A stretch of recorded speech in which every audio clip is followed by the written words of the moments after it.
Welcome. Welcome to my channel. My name is Emmy from Emmy Evolving. If this is your first time joining me, thank you for finding me. If this is not your first time, thank you for coming back. Just breathe. Just breathe. We gotta breathe. Okay. We have to breathe because it's one hell of an energy today. I asked what our conversation would be about, and what I heard is stand your ground with armor on. I believe it. I believe it. I absolutely believe that there's definitely going to be attempts, if there isn't already, to try and derail you, try and get you to kind of question yourself, feel ashamed of yourself, just all these different things that maybe at some point you've really struggled with, right? Because many of us, we've had these different struggles, maybe insecurities and whatnot. And maybe it's something that you've already been working on, but you haven't yet been tested in your commitment to the changes that you've been trying to implement into your life. Could be something like that. And I don't think any of us are immune from this. I think there's been trying and trying and trying as of the last maybe couple weeks at this point, and maybe you've been largely oblivious. Yes, maybe you've been largely oblivious. I know I have, to the attempts to try and get you to be apologetic in your existence, right? All of these attempts to try and get you to apologize for your existence, absolutely not. Absolutely not. I got to share this with you guys. Okay. So, okay. Here. Question. And I'm not fishing for compliments. Like, I want your genuine I want your genuine thoughts, okay? How old do I look? How old do I look? Especially if you are a person that doesn't have too many Asian friends, or a person that's not too familiar with Asian genetics. How old do I look? And again, not trying to fish for compliments. I'm just super curious. Because it's going to tie into what I'm about to share. All right. So we'll put those there.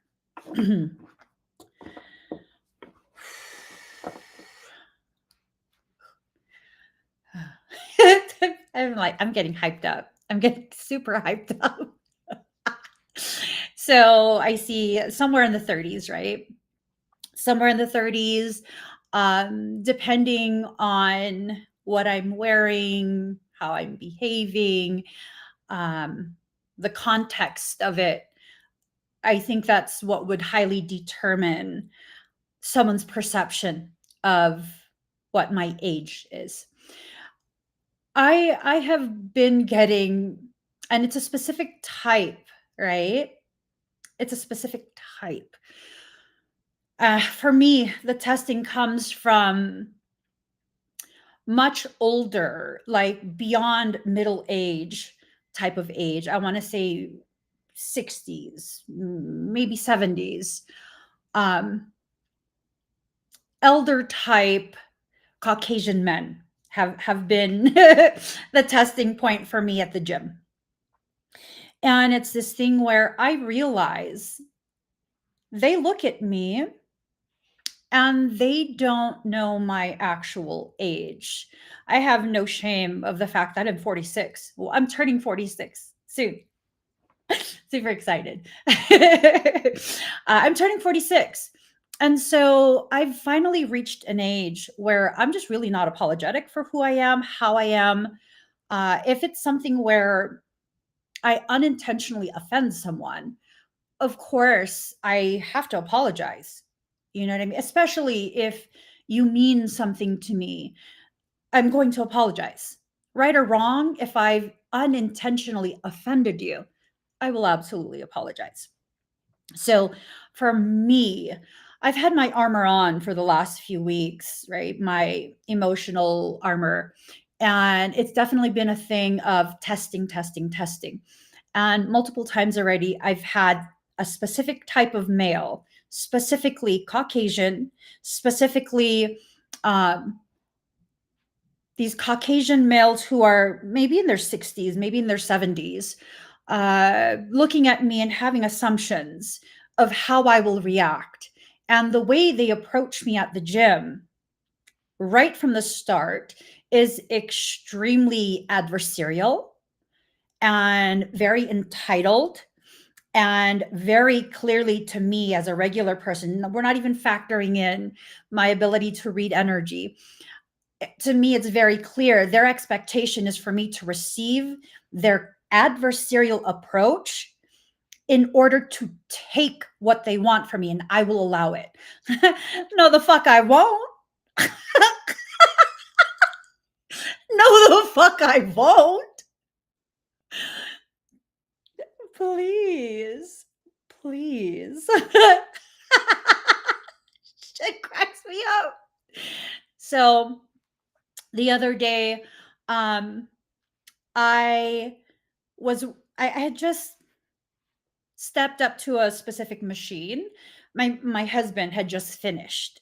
And so, you know, when I work out very intensely, meaning I don't take a very long break between my sets.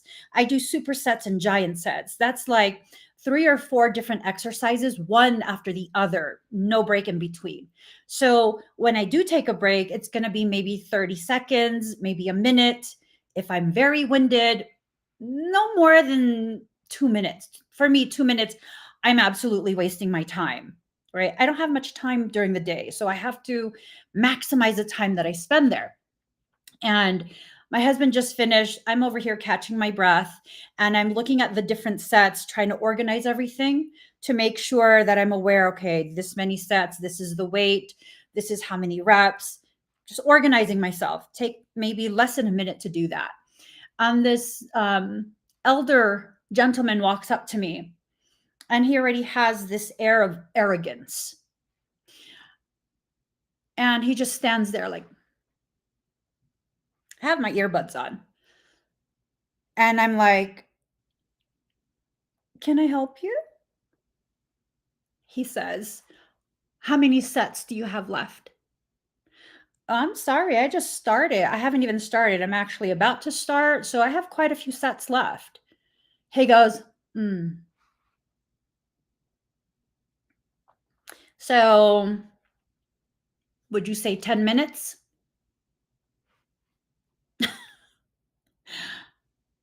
No, at least 15. Knowing damn well I don't need 15 minutes. I was only going to do 2 sets. I was only going to do 2 sets. I was like, no, at least 15. And it's like a staring contest. And I didn't break my stare. I pay for my gym membership just like you do. I had to wait a good 40 minutes for this machine to open up. You're going to have to wait until it's open up too. Didn't say that, but felt it in my heart like, hey, we both pay the gym membership. It is what it is. So he walks off and I'm just like, what a fucking stank energy. Anyways, I'm just going to work out. So I'm working out and I see that the next machine, I had 1 set left. I see that the next machine that I'm waiting on has cleared up. It's literally right beside. And so right before my final set, I put my bag at that machine. I don't see anyone else waiting for it. I put my bag at that machine, knowing I have 1 final set, 15 reps. That's it. And I'm done with this machine. This couple comes up to me. And they were going to take the machine. They thought I was done. They were like, "Oh, are you using this?" I said, "I only have one set left. If you want to wait, I'll be done. Just give me a few seconds and I'll be done." They're like, "Oh, okay." I did my 15 reps, finished it up. I said, "You guys, would you like me to take the weight off? Or you want to keep that weight on?" He goes, "No, you can keep the weight on." I said, "Sure." Go to the next machine and I start. This couple were taking turns with this machine and they were waiting. They were waiting maybe 2-3 minutes between each set, right? And so they were there for a while. And while they were doing this, another person walks up and I see them eyeing the machine. So this tells me they're waiting for that machine now too. And then a second person sits nearby. So that first man, he's several machines away. And he's now looking at me extremely dirty. Extremely dirty. Why? Did he think that I needed to save that for him? Because I sure as hell will not. I sure as hell will not. Absolutely not. Absolutely not. You do whatever you're going to do. And you figure that shit out. So, yeah.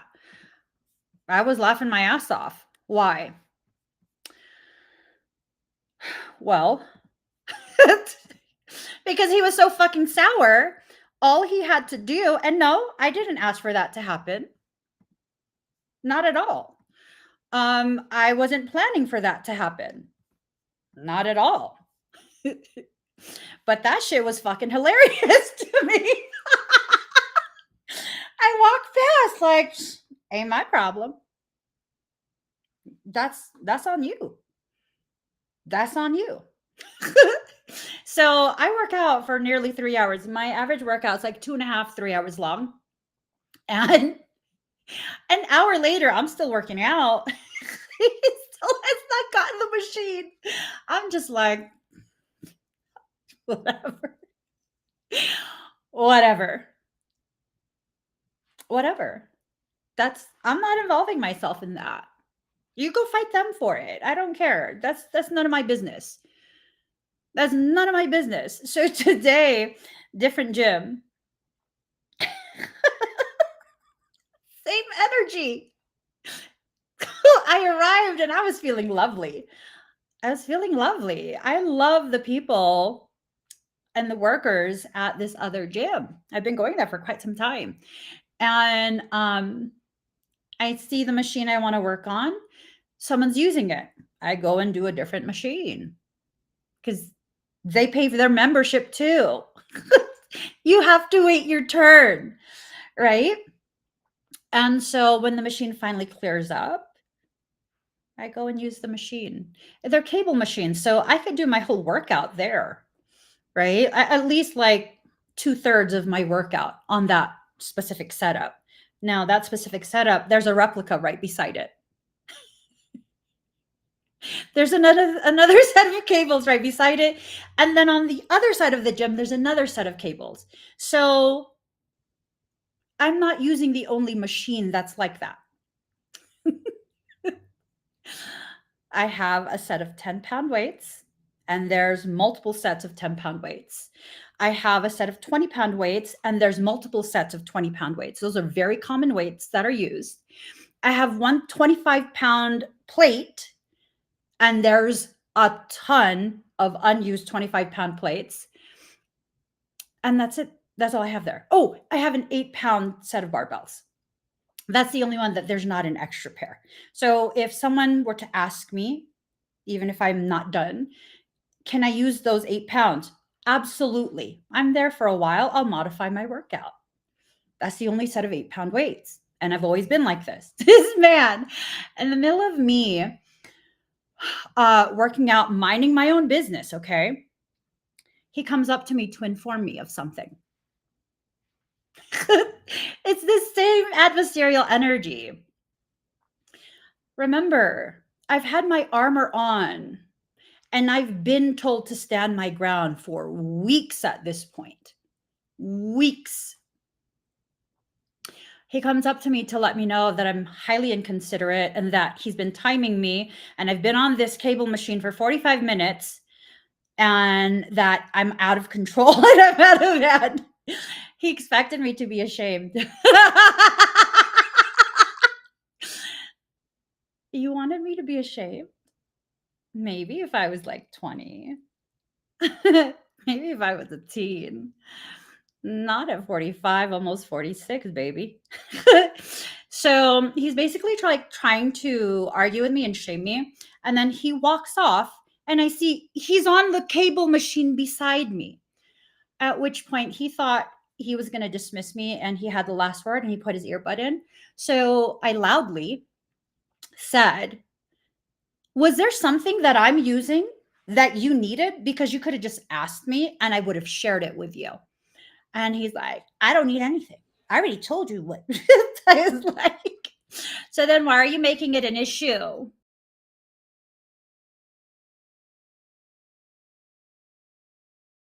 What is that? Unless you need 8-pound weights.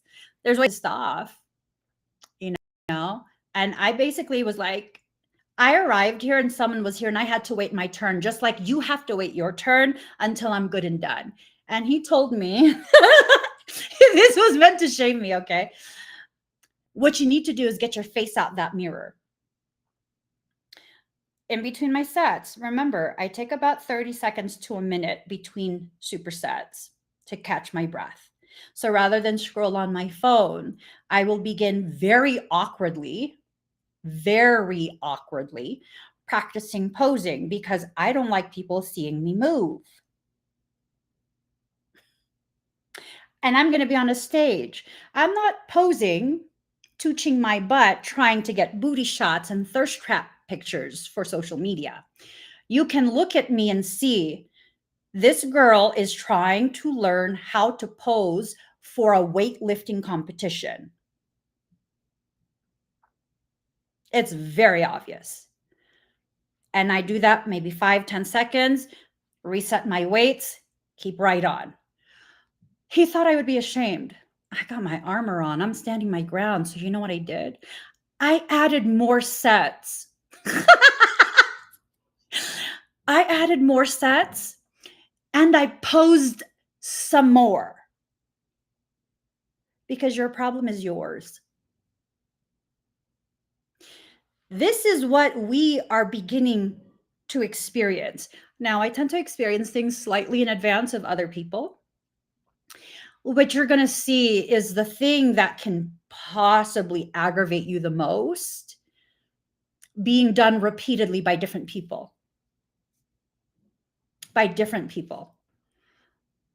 This is, I think, the third or fourth same type of guy, same age range, same disgusting energy, same entitlement, same like, how many sets do you have left?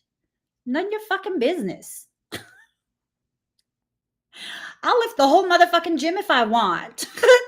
None of your business. Know what I'm saying?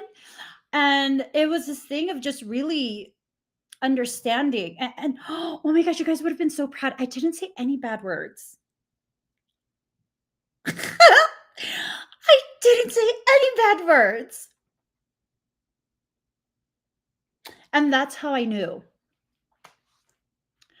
I am passing this test like a mofo. Love it. Love it. I will not be intimidated. I will not. I am a lot fluffier than what I'm accustomed to, meaning I have way more adipose fat tissue on my body than I'm accustomed to. Still not ashamed. Still not ashamed. Not quite at my goal yet for my bulking cycle. Still not ashamed. Still move awkwardly. It's improving tremendously, but still not ashamed. And I was like, motherfucker. Underneath my tank top, I actually have a cropped tank top with a bra installed. I use that as a bra. I was like, Don't make me fucking take off my upper tank top that's hella loose on me and pose some more in front of you. Just to show I'm not ashamed. But here's the thing, on a serious note. No, I wasn't going to do that. Stop. Stop. I don't need to prove shit. Here's the thing though. If you can't recognize when your soul is testing you by the same nasty energy presented in different people, you will very much struggle with this period. The armor is not enough. Standing your ground is not enough.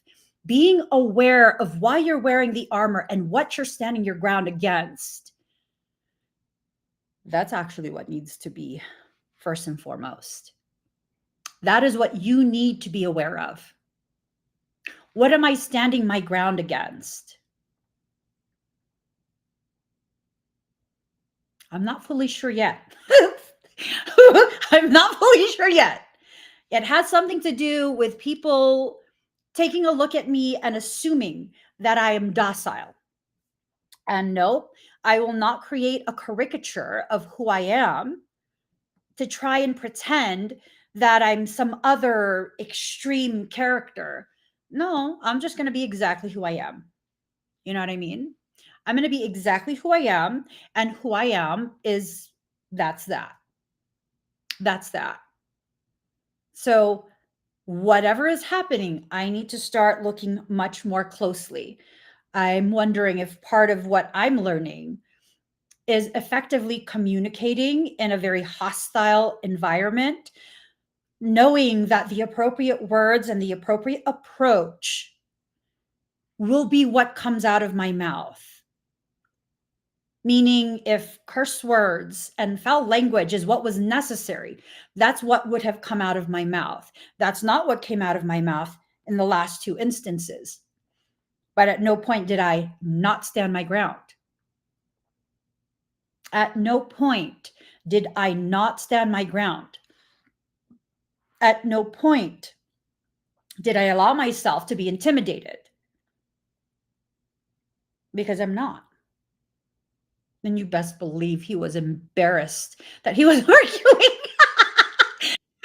Oh, that fucking cracks me up.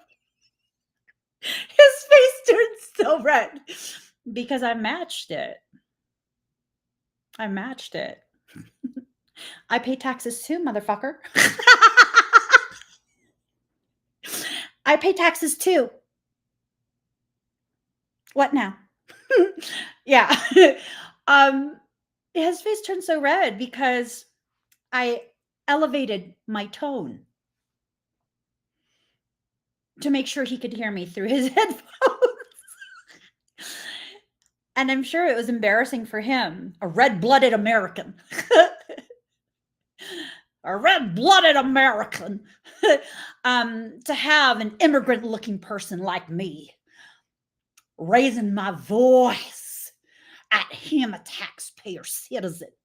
Motherfucker, I wish I could expatriate. My family won't let me. Mm-hmm. Yeah. That really riled him up. None of that is my concern. And I know it riled him up because he made sure to work out at the benches in front of me, closer to the mirror, so that he could stare at me while I was working out, at which point I went ahead and I posed even more.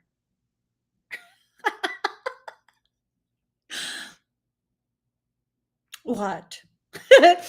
And before he left, because he left before me, he went over to the lockers, which is still right by where I'm at.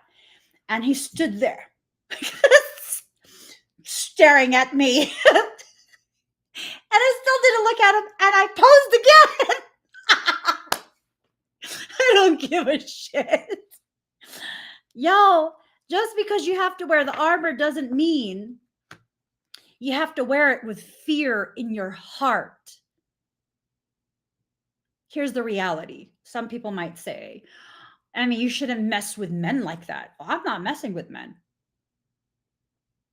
He's messing with himself. I'm over here minding my own business. You want to get physically aggressive with me? Let me tell you, my husband's in the gym too. You think he gonna let you do that shit to his wife? Because I know him, and I know for a fact he won't. So I'm just saying, none of that is my problem. And if he wants to make it my problem, he's about to have a big problem. Not with me. Not with me. When you wear that armor, be confident in your ability to walk proudly with your chin up, chest out, armor on. You don't wear that armor afraid of what life will bring your way. Do you operate with integrity? And integrity plus transparency. I do be on that cable machine a very long time.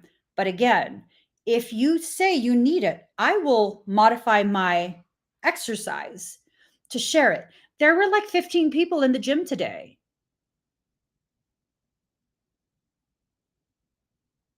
When he said I was being inconsiderate, there were literally like 15 people, if that.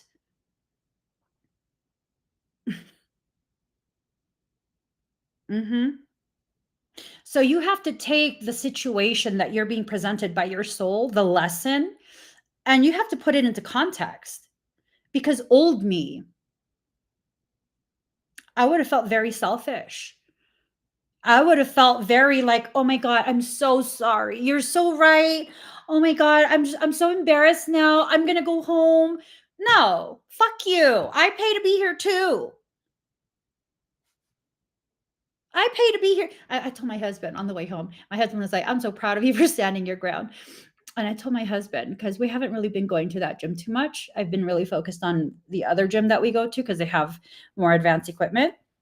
I told my husband, well, maybe we need to just start going to that gym strictly for at least a few weeks to reassert our dominance. The staff loves me there. As a matter of fact, I was having a conversation with the staff when we arrived, and they were letting me know this morning that they'd been so worried about us. Quite a few other members had been worried about me and my husband because they hadn't seen us for quite some time. And some of the members were asking them, like, what happened to them? Are they okay? And I was even joking with the staff. I was like, let them know to mind their business. I was joking. He goes, no, they just really care. And, you're a regular here. They see you every day. And then you disappear. And I was like, I'm just joking, girl. I appreciate that. Right? So, no, I'm not going to be afraid. Even at the new gym, I'm not going to be afraid. I don't give a shit what your age is. I don't care how much more fit you are. You wait your turn just like I wait my turn. And I will not be intimidated. I will not be intimidated. Not by anyone, not by anything. And I will handle every single aspect of my learning in the most compassionate way, first for myself. And if that means I have to stand my ground and speak out, I abso-fucking-lutely will. I abso-fucking-lutely will. This is the period where you need to begin, like really begin, realizing the ways in which you don't show up for yourself. Right? You need to begin really recognizing the ways in which you shut yourself down, especially women. Thyroid problems. Do you have thyroid problems? That's probably because you've been shutting yourself down, shutting yourself up, not voicing your needs, not enforcing your boundaries. That doesn't mean you're wrong. It doesn't mean you're failing. It means right now you are hearing this because your soul needs you to show up for yourself at this point. My husband said that guy was staring at my stuff. I had to use the bathroom early in my workout. I had to use the bathroom. He said the guy was already mad dogging my things. I was like, I wish he would ask me why I left my things there. Sir, I needed to address a bowel movement, an unexpected, unscheduled bowel movement, sir. Which is what I would have told him. I'm not even ashamed. I don't give a damn. You want to be all up in my business? We will make you all up in my business. All up. The things that you're so apologetic for. You think I'm the only one that has bowel movements? I should apologize for that? We all have bowel movements. We all do. Do you see when it's put in those terms? Do you see how it's a thing of like, wow, that's kind of ridiculous. That's kind of ridiculous. That expectation, that degree of denial of self, denial of your needs, very natural, very normal needs. It's ridiculous. We got to stop. Okay? Wear that armor because your higher self, your soul, says you don't have to experience every little thing that the horrible, horrible, entitled people of this world want to force upon you. You don't have to. You can allow them to force it on you if you don't enforce your boundaries, if you don't speak up for yourself. And no, I was not screaming at the gym today. I spoke louder because he put his earbud in. You might be able to do that to your wife, but I'm not married to you. You're not that lucky, sir. I'm the type of wife with a lot of spice. You want to try and put your fingers in your ears? I will talk louder. You initiated the conversation. You initiated the exchange. Don't initiate things with a type of creatures you don't understand. And I think that's a major message that we have to really allow ourselves to receive. There are creatures that are unseen that exist within other humans. I'm pretty certain I wasn't addressing a human at that point. To be so angry, literally only 15 people at the gym, and there weren't only 2 cables that he could use. 1, 2, 3, 4, 5, 6. 6 other cable machines he could use for the type of exercise he wanted to do. He saw no reason, no reason to feel ashamed with expecting me to modify my workout, but he's so angry that he had to modify his without me asking him to. It's because he wanted what I was using, despite the fact that there were 6 other cable pulleys that he could have used.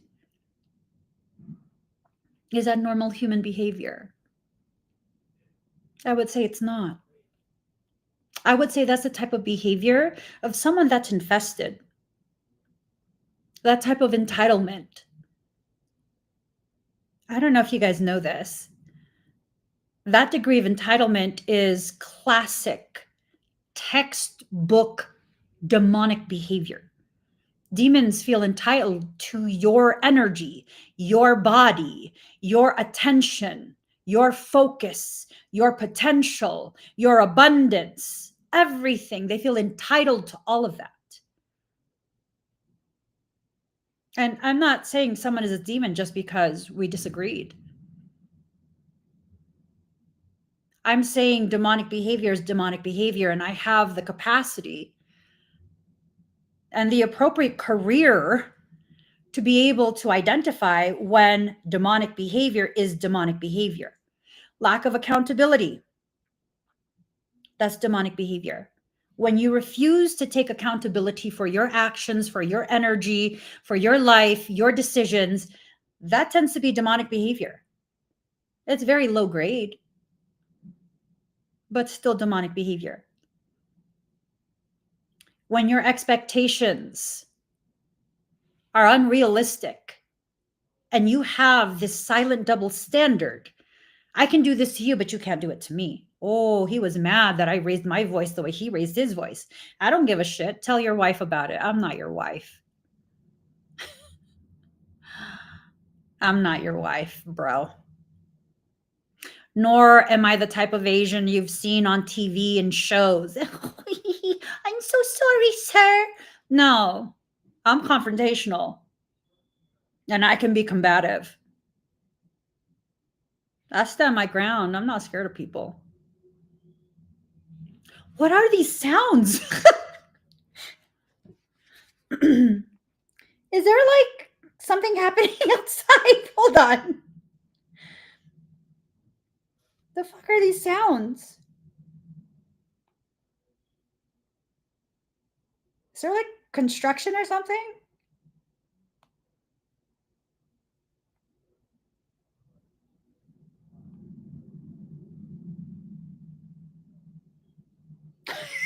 There's nothing outside.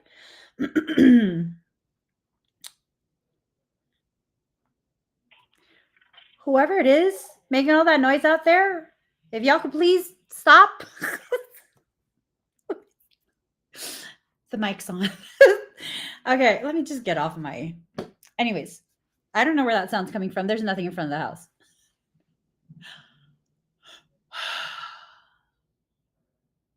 Attempts to distract, attempts to derail. This right here makes sense. Makes absolute sense.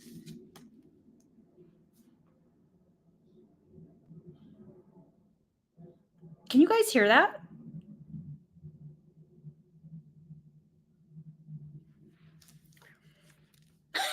Let me just focus. Let me just focus.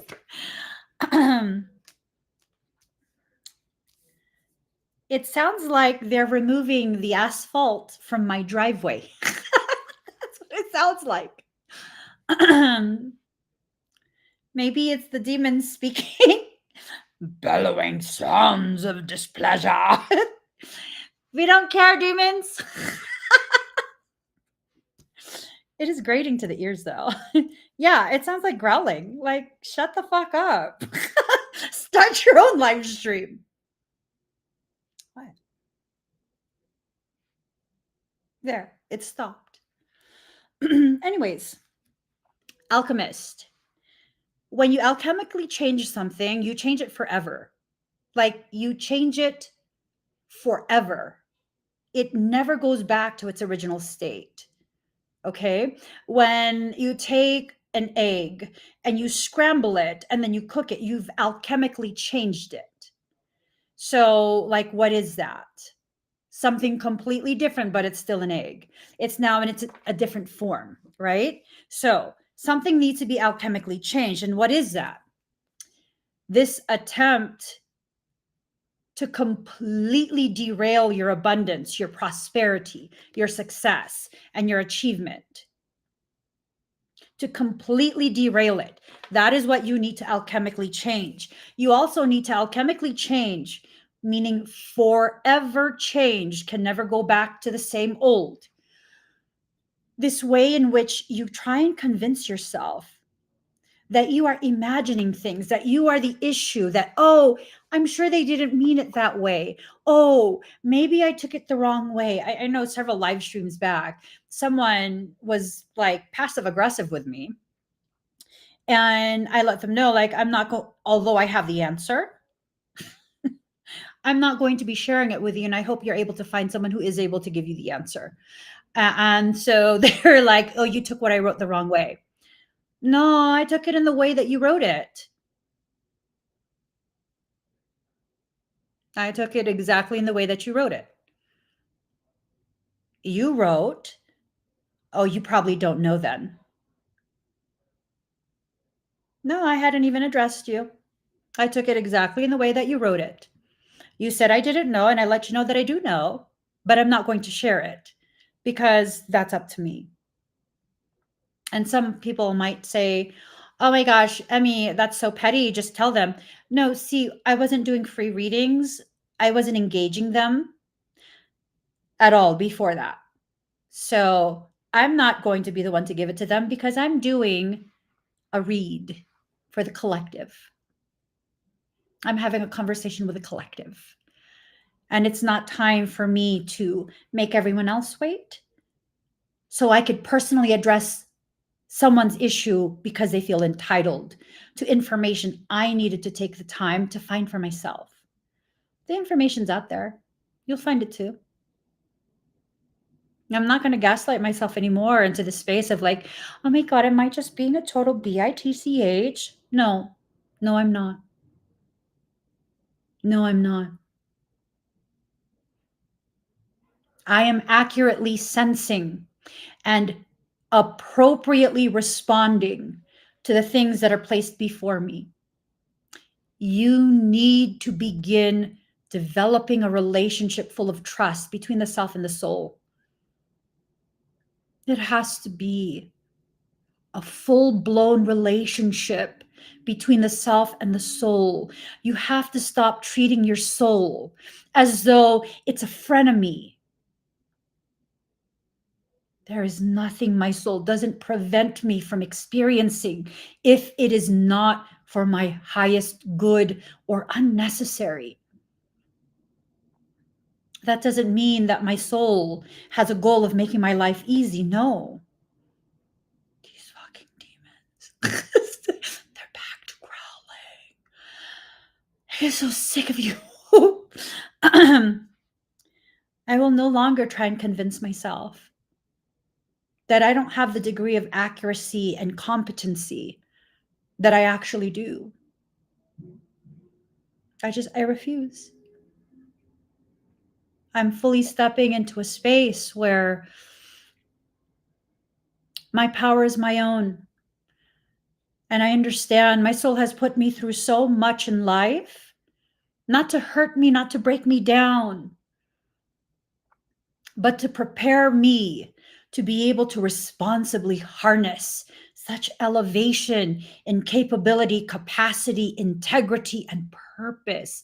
My God, my soul knew what it is I needed to be prepared for. It did everything it could to make sure I am gifting me an armor and a voice to match.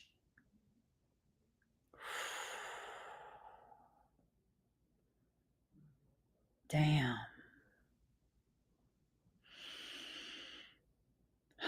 That realization just now.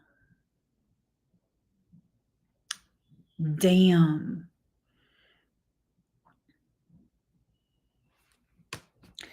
Damn.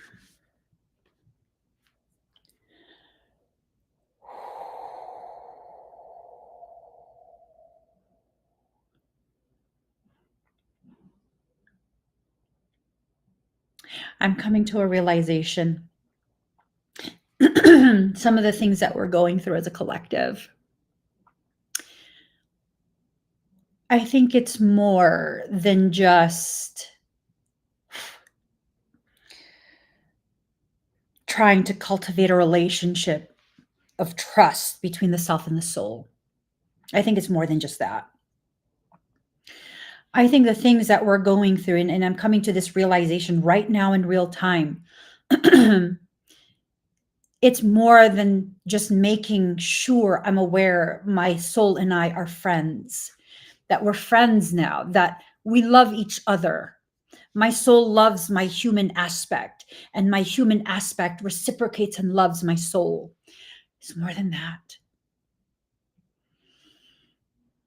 The human and the soul are becoming best friends again. And that is how it must be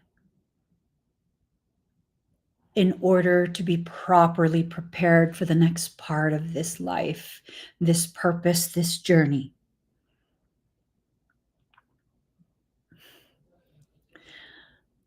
I love it.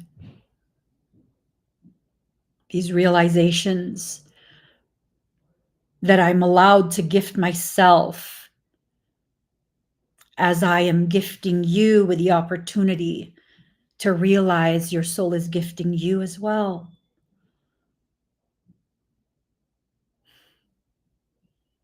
I love it. I love that we're all being prepared in the most beautiful, most healing way, in a way that shows each and every one of us who are willing and able to see we're being prepared for the next part. An elevation in purpose That elevation in your purpose intrinsically carries with it an elevation in your existence. Life does not have to be so hard. And as you elevate, it becomes so much easier. You begin to flow. You begin to realize it becomes second nature for you.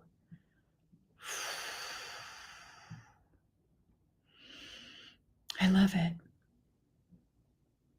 I love this for us as individuals and as a community. And this wasn't even something we asked for. We didn't invoke this. We weren't conscious in our bringing this in for ourselves. Our soul said, you're ready. You're ready. You are ready. So my oldest did not get his license when he was 16. He didn't want to. It's how this generation is. He didn't want to. Okay. And then when he got older, a couple years later, he felt like he was ready. He felt like it was time and that he's ready. And then he went and he got his license himself. And when he did that, when he went through the steps of his own accord, his own volition, he chose that for himself. He wasn't pressured. He wasn't forced. He wasn't shamed. He just decided it's time. I, as a parent, my husband as a parent, he didn't ask us. His parents went out and began looking for a car for him, a car that's appropriate, a car that will be safe. And so when he was back home with us, because he wasn't living with us at the time, we let him know, hey, I found a car that I like for you. I want to make sure you like it.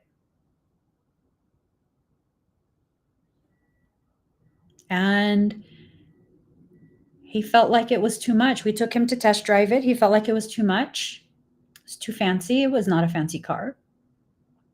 It was an appropriate car. I have very responsible children. They're not irresponsible with their things. And it was a very appropriate vehicle for him. And he tried to say he was going to get a different one that he thought was less because it's a different brand of car, and none of that matters. We want you to be safe. This is within the budget that we said we could afford. And no, it wasn't some extravagant vehicle. And when presented with that reality, that there is a purpose for you to have this specific car, he didn't block it. And so he now has that car. That's his car. You see, that's not just a story about my son. That's a story about how many of us treat the offers that soul presents us. Oh no, that's too much, soul, that's too much. Yeah, it's too much. I don't think so. You see, what he didn't realize, because he didn't look at the price tags, the vehicle that he was going to settle for,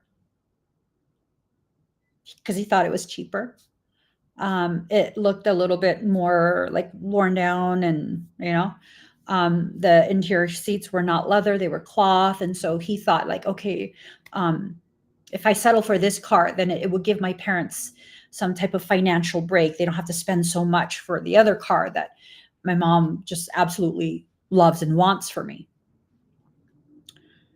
Except the car he was choosing to settle for was, I think, like 10 grand more. Why do that? And I had to let him know, like, if you're, worried about the budget and stuff, we me and your dad know what our budget is. And no, this is not a ridiculous budget we're working with. And this vehicle, it's past all the things that I'm looking for, the safety, the brand reputation for safety, security. Yeah. And it's well within our budget. Your soul is giving you what you need. And you're sitting here continuing to tell your soul, oh, that's too much. Oh, maybe someone else needs it, but it's not going to be given to someone else. It's strictly for you. If that's the mindset you have,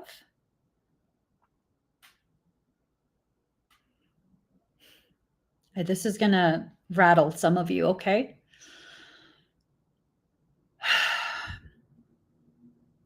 If that's the mindset that you have, is that really your mindset, or is that thought inception? Parasitic demonic thought inception, where they are inserting into your thoughts by way of mimicry this idea that you're too much, it's too much, you don't deserve it, it should be for someone else. Because that's what demonic things do.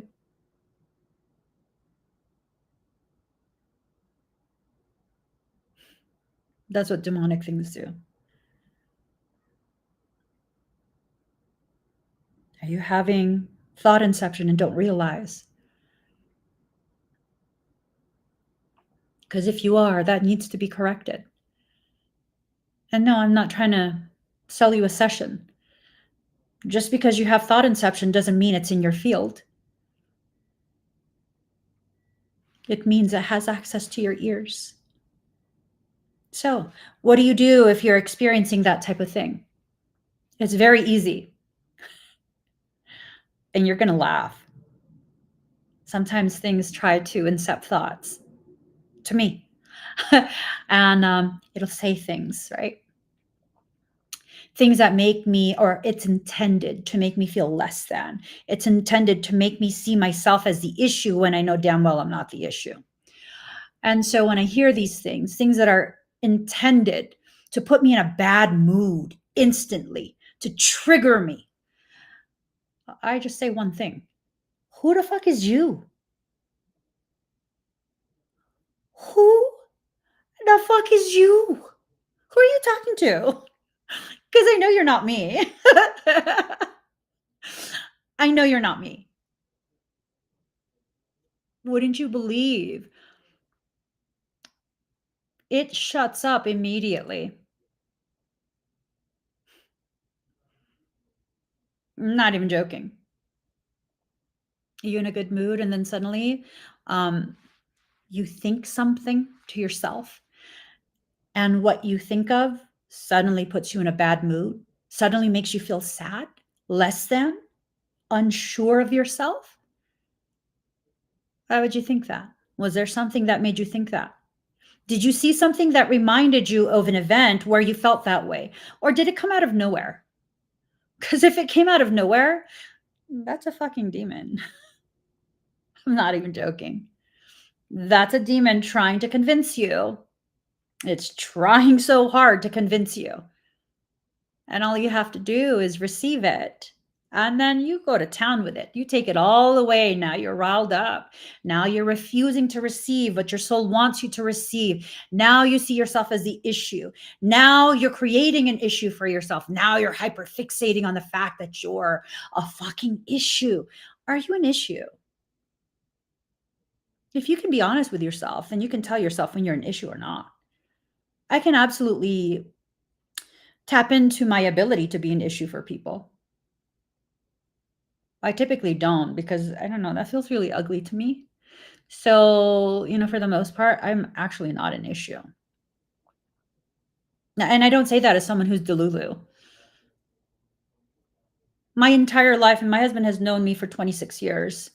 He's never seen me start shit with anybody. Honey? Hold on. Honey, oh, let me call him. Let me just call him. I think he's talking to our kids right now. Yes. Honey. Yes. You've known me for 26 years. Uh-huh. In those 26 years, have you ever known me to start shit with people? No. Not a single time? Never. Fucking lies. Are you sure? What? I'm joking. Are you sure? Yeah. Have you seen people start shit with me? All the time. And what happens when they start shit with me? Oh, they're about to get fucked up. What? Don't start shit with me. Won't have No a problem. problem. Right? No problem. You love me? Of course.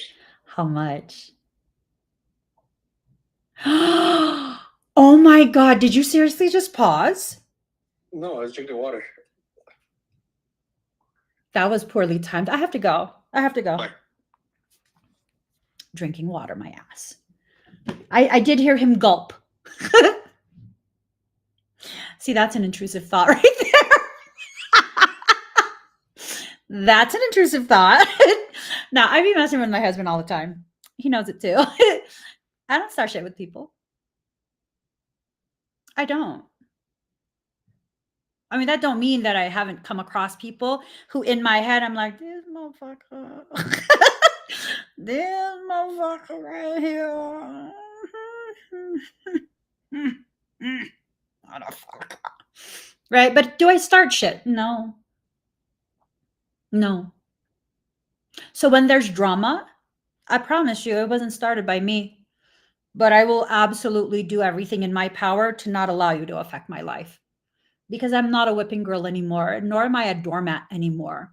And yeah, for a period, I allowed myself to be. I volunteered to be. Because I had it twisted in my head. Remember intrusive thoughts? Parasitic things convinced me.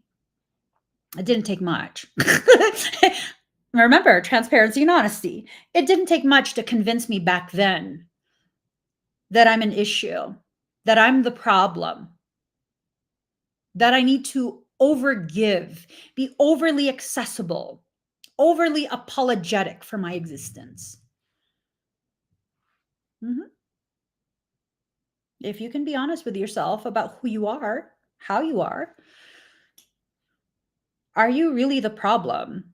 Or is that an intrusive thought, AKA parasitic thought inception, trying to convince you that you're a problem? Because I think for quite a few of you, you're probably not the problem. You're probably not. You probably are faced consistently with a person who keeps trying to convince you you're the problem. That person probably was part of your childhood. And you see externalized reflections of that person in random people you meet throughout the entire duration of your life. So long as you don't learn what needs to be learned because of that person, you'll continue to see them in other people.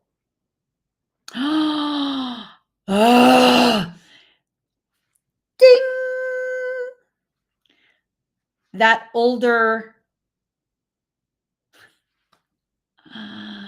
ain't that some shit? Mm. Mm. I just realized something. You know, if you guys were here at the start of the live stream and I was talking about this specific type of male that has been approaching me at the gym last several times I've been at the gym and trying to create issues and me standing my ground. That's why the energy is familiar. They're just like my father. Holy fucking shit.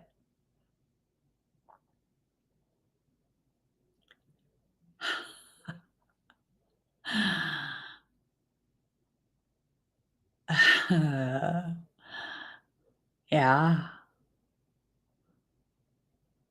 Okay. Okay. They're just like my father. That's my father's demeanor. He would consistently try and use these like approaches that were heavily adversarial to begin with, but in a civilized way, to try and intimidate right from the start so that you would cower. That's why it's so fucking funny to me. So what do I need to learn from that? That I'm no longer that helpless child that didn't know anything about healthy boundaries. And that now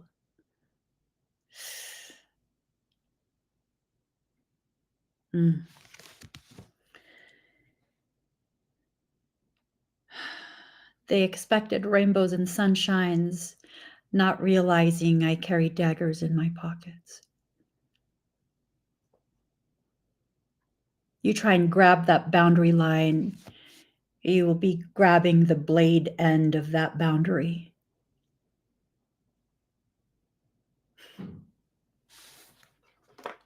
I'm not sorry, and I'm not even angry. Good shit, soul.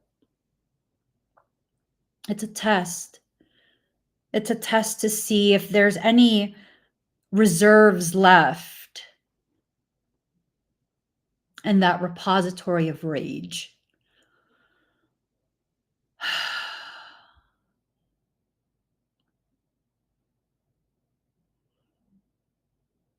Everything's been transmuted.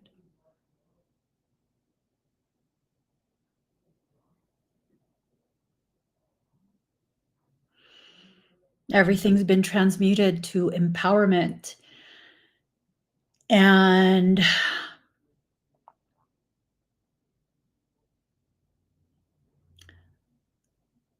the childhood I was provided has served its purpose. It has prepared me for the next part.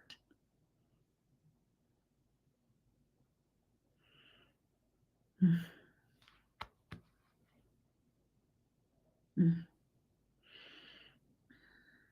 Mm.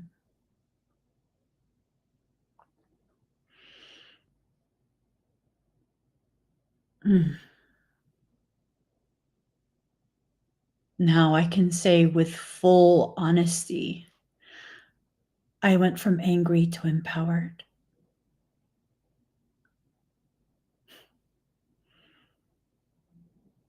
I went from angry to empowered.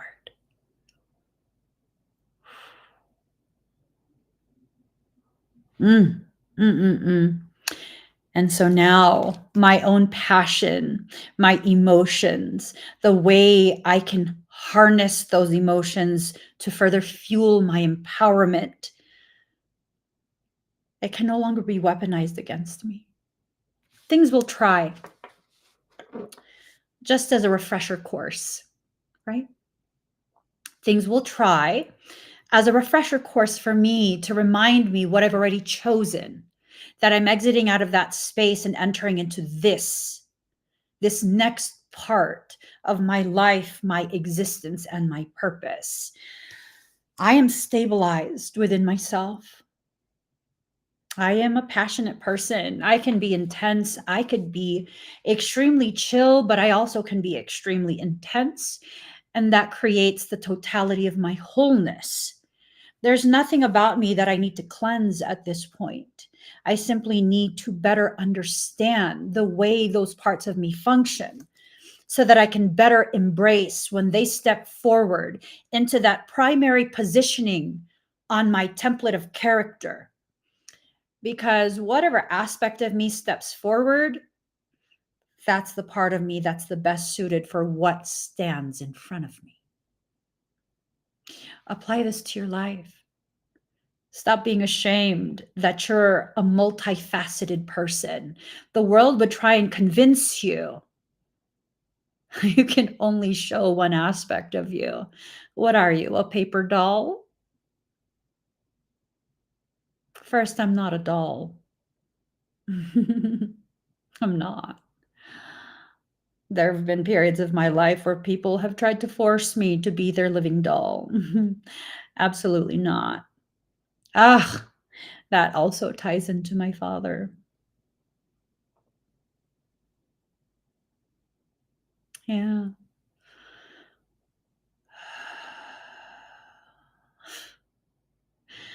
There's something about a male who has to try and tell a woman how to dress.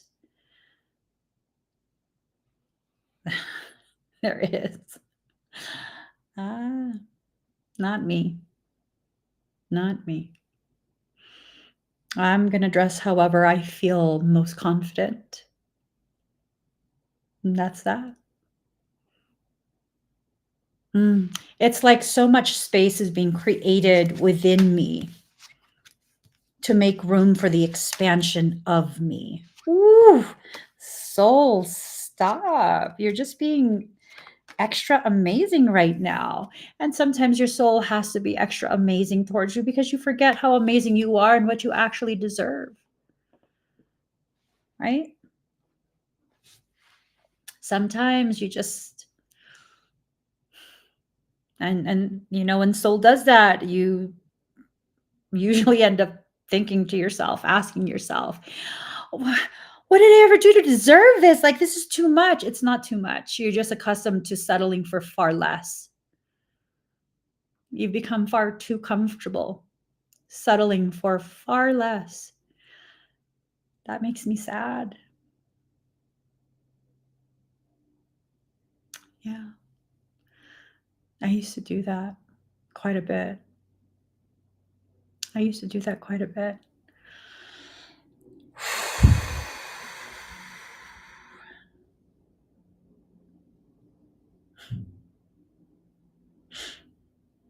Yeah. This memory comes up. I believe we were either in Vegas or Reno. We were at the casinos. My parents were high rollers at the casinos. I think we were in Vegas. We arrived separately from my parents, my husband and our children. We arrived separately. And we were kind of just ready to go home. We were just done. You know, we can only take so much of Vegas. We were just ready to go home. And so I went to go find my parents. I couldn't find my mom. I found my father. And he had like a huge stack of something in his pocket. His I don't know, looked like a wallet or a wad of money. I don't know. And I was like, hey, we're going to get going. You know, just letting you guys know so you don't look for us. Kids are tired and we're just going to head home. And he was kind of like, he had a smile on his face. And he was like, okay, did you want to ask me for something? And I was like, no, just letting you know we're leaving. And he goes, do you need something? No, just letting you know we're leaving. Did you need gas money? No, we're just letting you know we're leaving. He goes, are you sure? Yeah. I don't get what's happening. Am I supposed to ask for something? Like, we're leaving. She's like, okay. And I was like, okay, we're leaving. So we left. And then the next day, they left too, a little bit after us. And the next day, my mom calls and she's like, oh, you left without saying goodbye. I was like, I couldn't find you. And then she asks me, how come I didn't get money from my dad? And I was like, what do you mean? Because there's this thing in my culture and in my family that if they win, because they're high rollers. I don't know if you guys know what it means to be a high roller in a casino. When they win, it's not $100. It's like a lot of money if they win. So in my family, if they win, they'll give each person that's present on the trip what's called balato, which is basically they'll give you money. It depends how much, depends on how much they won and what they feel like giving you. But they'll give you money because it's a way of spreading the luck. So then the luck returns back to them. That's their belief as gamblers. Okay, that's their belief. So my mother let me know that I was stupid. And I was like, for what? Like, why am I stupid? The fuck? She said, because I should have accepted the money that my father was offering me. He wasn't offering me money. He asked me if I needed gas money. And I said, no, we have enough for gas. Apparently he had won something like $60,000, $65,000. And the wad of something that was in his pocket, because it was a thick wad in his pocket, it was $60,000 in cash. Or 65, I don't know. I don't remember. 60 something. And she was saying that if I had stopped being too proud and just asked him, I didn't know he won, that he would have given me like $5,000. Okay, but I mean, you're playing a game with me, and I don't know what the game is. I'm autistic, remember? I don't know what the game is. That's how I felt at that time. And no, I wasn't pissed that he didn't give me money. I was pissed that I was being called stupid for not playing a game that I didn't know we were playing.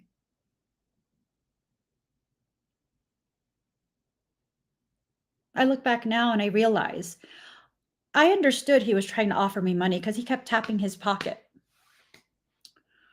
And, you know, being who I am, I just figured that's his wallet. What the fuck do I care about your wallet? The fuck? My kids want to go home, right? I realize now that a lot of that had to do with me struggling to allow myself to receive. And no, he didn't give me money when they got back. Which is fine. I know how the game is played. You got to be present and they have to know that you know, and then they're going to give you the money. But it's like, I don't play games with life. You either want to give me something and I still struggle to receive it, or you don't. And if you're going to play that game, I don't know that you're playing a game. I don't read people like that. But now I'm learning to read myself, and I realize a lot of the times, looking back at my life, a lot of the times that I was offered things, gifted things, I refused it and refused it and refused it. Why?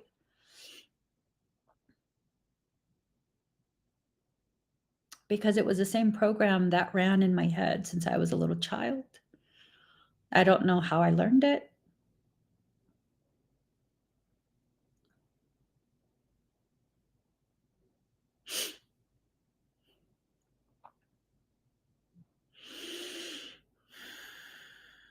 It's a program that convinced me that I deserve so little.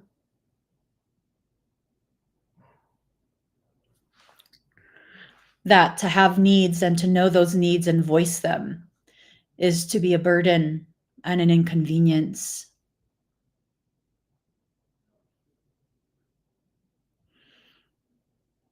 Guess what?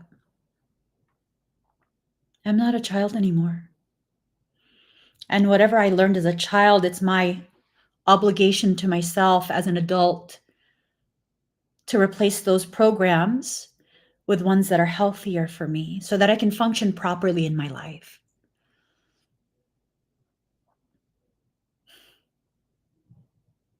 I don't need to be angry about it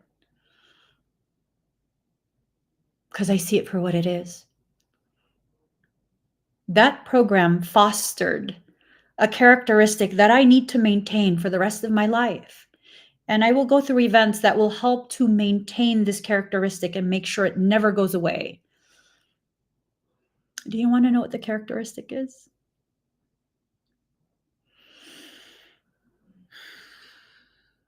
Genuine humbleness,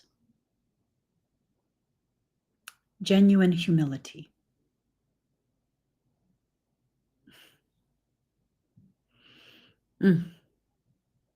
And so even with all that I shared, that's probably triggering quite a few of you.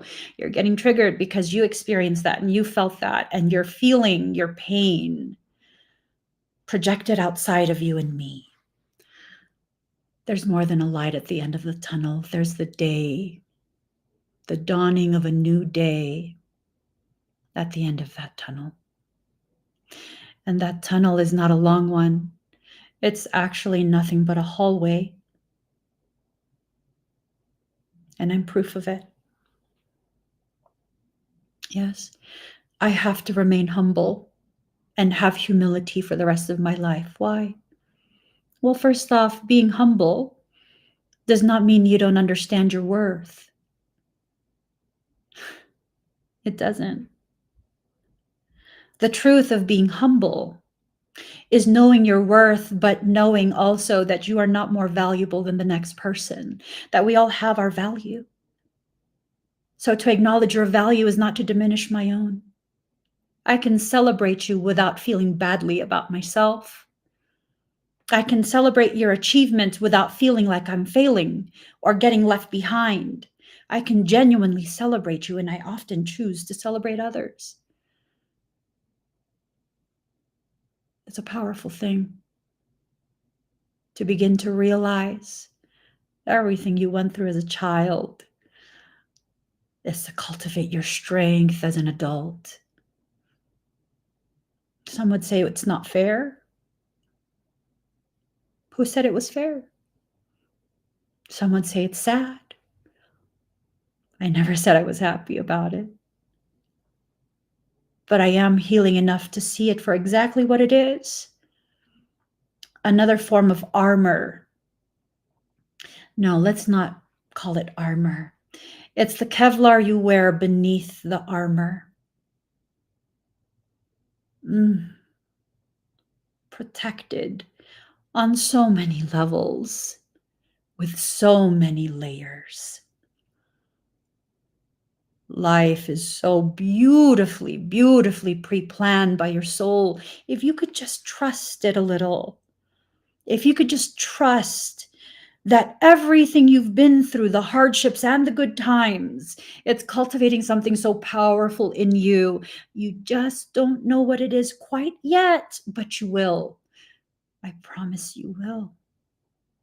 You will. If you allow it.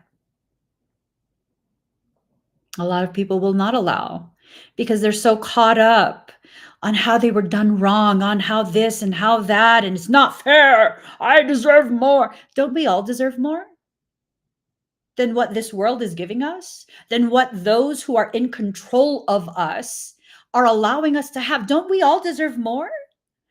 We're all in the same boat. We're all in the same basket on the same boat, babe. There's not a single one of us who actually deserves less.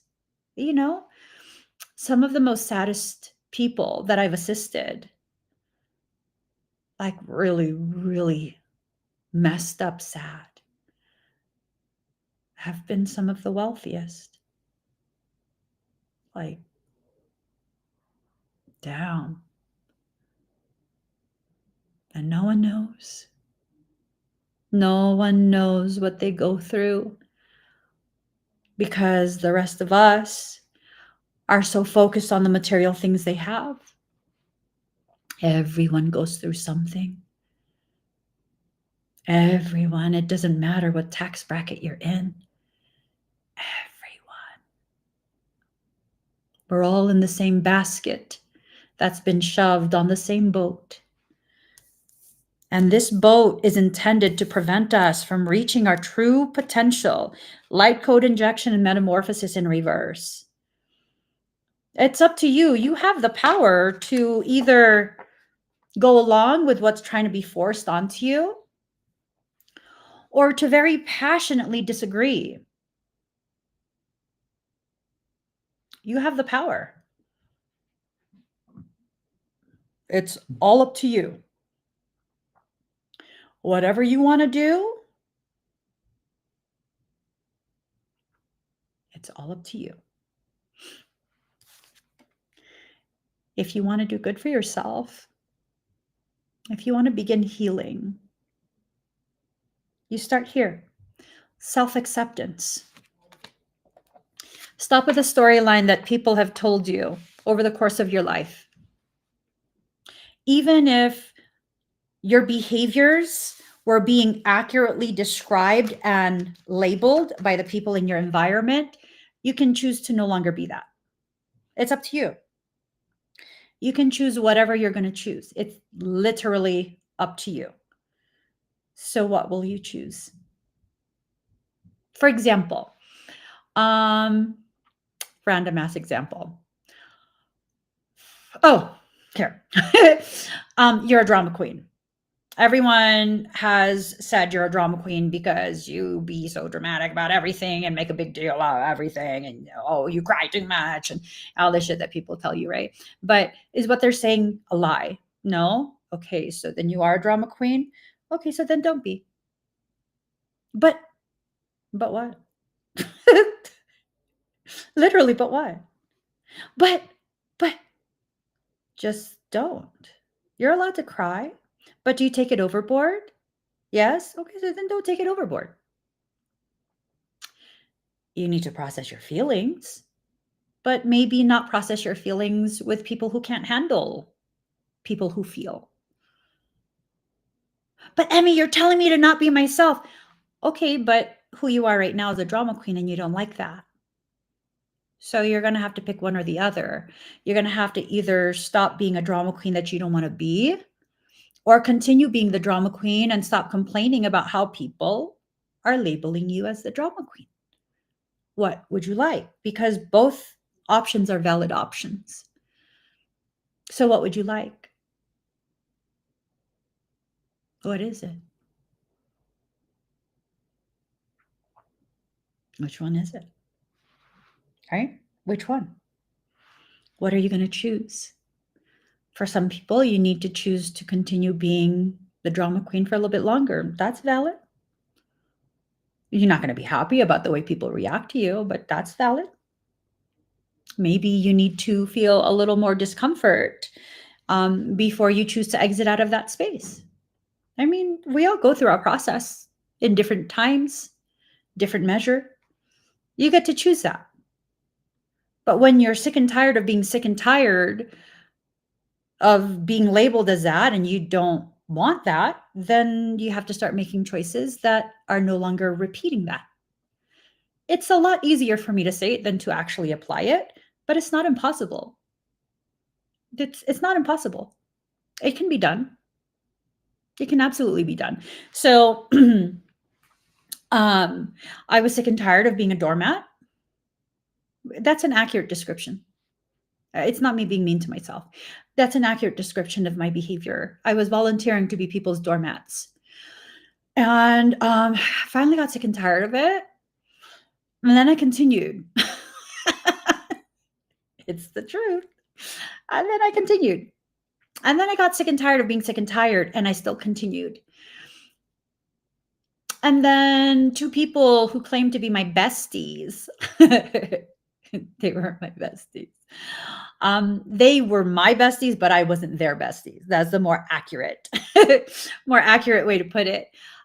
They then hatched a plan to completely destroy me as a person and my business as well. And I still was going to volunteer to be a doormat because I wasn't willing to address anything until one of my now former besties, oh gosh, unmasked. I just got a notification. Unmasked. That's part of the subject matter.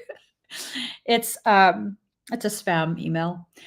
Yeah, until one of my besties told me that I should no longer exist because everybody hates me, basically. I'm just paraphrasing because, yeah. And then I was like, you know what? Oh my gosh, I got another notification. It says, so proud of you. Right when I said, you know what? And I was going to share with you guys that when they did that to me, I was like, you know what? No, fuck you. Keep the fucking platform, but I will continue to exist. And I will continue to be myself. And I'm not going to apologize anymore that I'm sick of this shit. I'm not letting anyone do this to me anymore. And then I didn't let anyone do it to me anymore. And I was pissed. it didn't help that, like, I don't know, maybe 2 months, if that, after I decided that,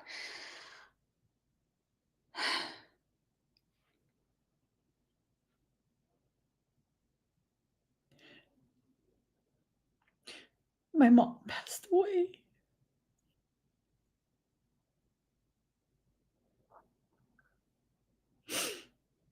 And I think that was my higher self making sure that I meant it when I said, "No, I'm gonna continue to exist."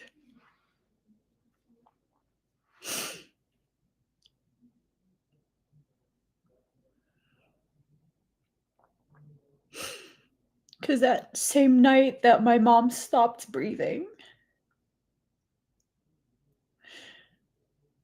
part of me stopped breathing with her.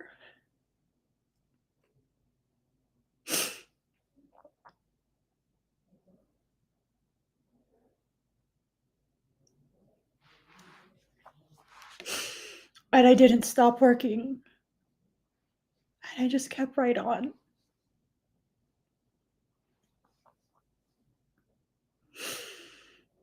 And my grief was silenced and replaced with anger.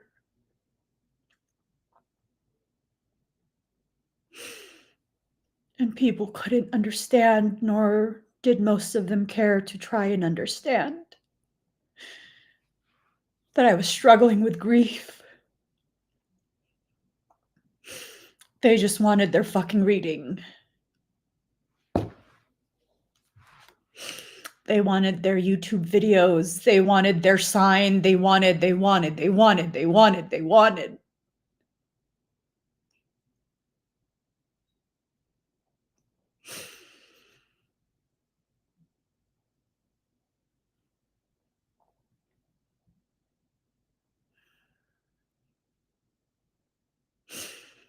And it's taken me 4 years to realize I stopped breathing.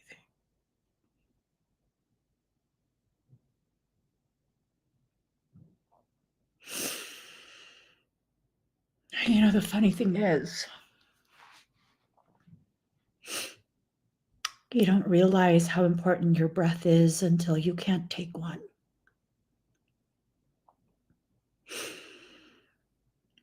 And if the lesson continues, you don't realize how important it is to take one until you can't talk.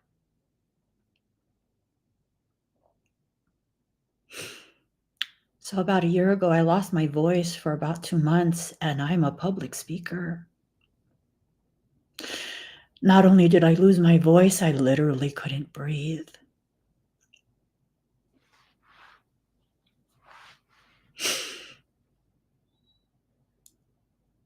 Sometimes when you refuse to see the poetry you're living, your body will mirror the poetry. And then it becomes a densified manifestation. It becomes your physicality.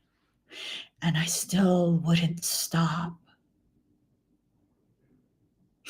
I wouldn't give myself a moment to realize what I needed to realize.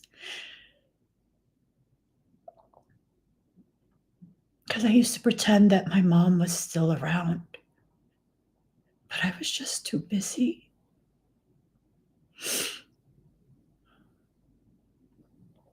And I think maybe my soul needed to give me that time. Because when it would start to dawn on me that she really isn't here,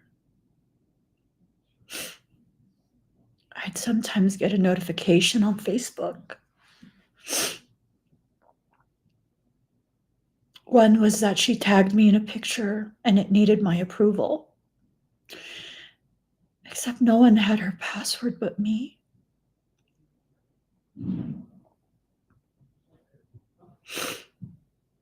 Another was my phone broke. And I had to replace it and migrate all of my files and everything onto the new phone.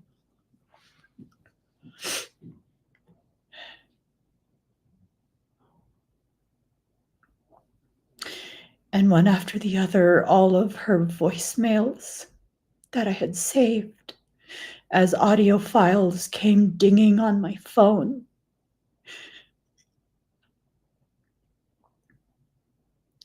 Stop ignoring my calls. Call me, it's your mom.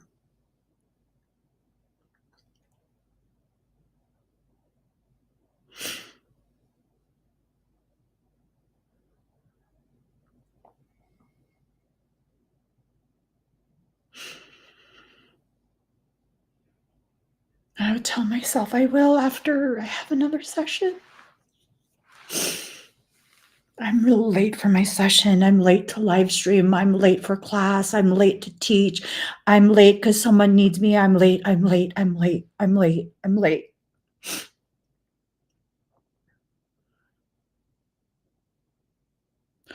And all of that hardship and heartbreak to come to the most profound realization.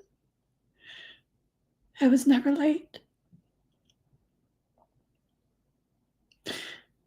I've always ever been on time. And I've never been too much. I've always been in perfect measure. But you can't come to these realizations until you go through the antithesis of what it is you're learning. Because then it gives you some idea of the parameters that you are working within. It'll give you an idea of how high you're being lifted by your own soul, how thick that armor is, and how protected you actually are. My soul sent me a message the other day. For some of you, it might seem disturbing as fuck. Because for the person who doesn't understand, it's absolutely disturbing. I was knocked out. I could not keep my eyes open. When I woke up in time to an Amazon delivery being delivered. And my husband opened the door. I was barely waking up. And he's like, oh, holy shit. There's a dead bird in front of our doorstep. And I immediately told him, don't touch it, as I got up to go see, because I wanted to make sure that it wasn't some type of dark intention, something being placed on our doorstep. And no, I didn't feel fear. I'm damn good at baneful magic. I'm damn fucking good at baneful magic. So it was not fear at all. But I wanted to make sure nothing was disturbed. And as soon as I saw it, I knew it was a message from my soul. I definitely took all pictures of everything. I like to document everything. And then I was analyzing it. And it was just the back half, just a small portion of the spine, the sacrum, and the legs of a pigeon on a pile of feathers. Like literally nothing else was left. Nothing else was left. And I was like, holy shit, something ate it. Something ate this pigeon. And I know they ate it at my doorstep and didn't just leave it there, because first off, the pile of feathers, and then also the pile of bird seed that was with the feathers, that told me that that critter, whatever ate it there, brought it there and feasted there. I would say that would take some time. I've never seen a cat in this neighborhood loose. It's not to say that there's none, but I've never seen one. So I was like, okay. So a cat, finicky ass cats have to feel safe. They can feel the energy, they can sense the vibe, all of that. All of that. I'm like, why right on my doorstep? Like right when you open the door, it's literally right there. Why right there? You could have went to the side of my patio and hidden behind my planters. On that side, more planters. Like you could have been hidden, nice little spot to hide and not be bothered. Right there on the open doorstep? Like that's crazy. That's crazy. until you think about it. That's a message. That's a message from my soul. My soul always lets me know those whack-ass pigeon people, the pigeons of the world, who absolutely dislike me, they're being handled without me needing to do anything. I actually have a doorbell camera. It did not go off. So that should tell you something. The ring cam did not go off. It goes off for wind. It did not go off. My soul is letting me know I am protected. That starting from my doorstep is safety and protection. Nothing is allowed to enter my home from this point forward. And there are devastating consequences for things that try. I have a very, very long history in my previous existences with the people of Lyra. Fierce warriors. My coding is being restored from those lives that I was a feline. And no, I didn't pronounce that wrong. I was a feline, not a feline, a feline.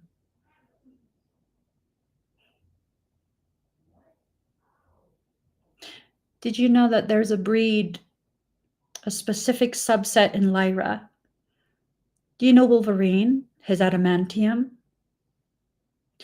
Whoever created that idea of Wolverine, to some degree is aware that there is a subspecies of Lyrans whose bones are made of iron. It's natural.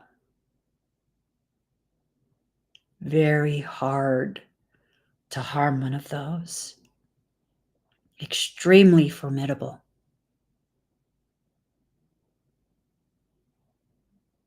My soul is letting me know.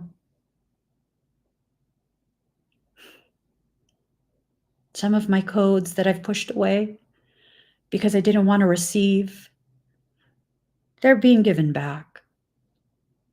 With or without me agreeing, they are being given back. And protection is being given to me, whether I ask for it or not. And that those who once served shoulder to shoulder with me, they patrol my entire property. You need to see behind whatever you think the meaning is, right? You need to see behind whatever your fear is telling you. Because my fear for a split second was like, oh, fuck, no. Did someone get my address and is trying to do black magic shit? Because I'm going to fuck shit up. No. No. No one got no address. Not a single person. This is a message from soul. It is a message from soul, and I receive it for what it is. Receiving in reverse. That refusal to receive. That refusal to allow yourself to recognize all your needs are being provided for. All your needs are being provided for. So then what is it? What is it that you need that you think you're not going to be given because you're so accustomed to having to settle? You're already given the armor. You're being told to stand your ground. You're being allowed to be triggered to the point that you will accrete the type of frequency that is necessary for you to get to the other side of your fear. Just on the other side of that is a huge repository of courage. Courage is not the absence of fear. Courage is what you do while afraid.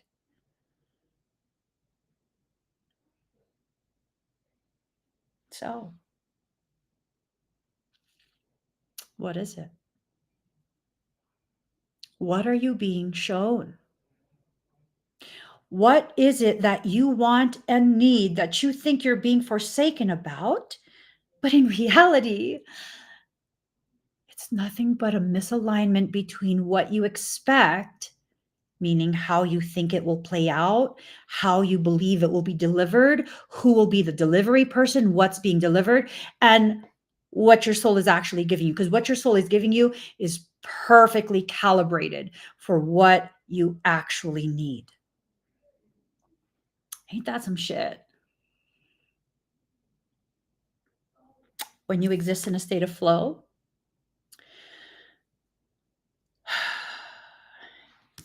you then awaken to the reality of what's happening for you.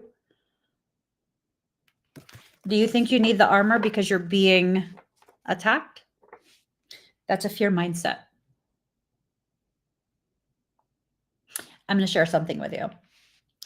This is one of many. I'm so tickled.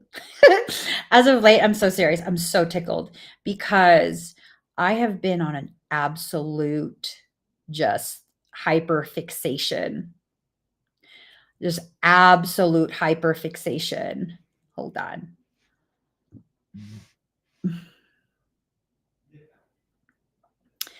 I'm going to send this to myself.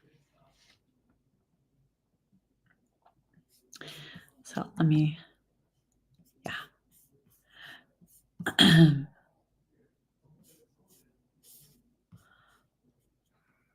This is just one of a few of my, I'm telling you, I've been a very, very preoccupied gal. Here, look at this.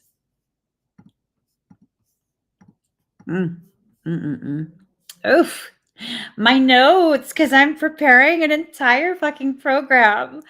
Like, vitamin synthesis, biotensegrity, what, bitch, telomeres, ITP, genetics, train chains, biochemistry, like all, like, and I'm just barely getting started.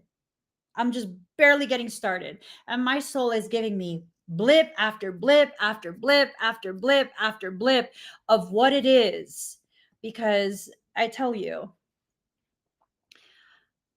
I'm taking my university to a whole nother level.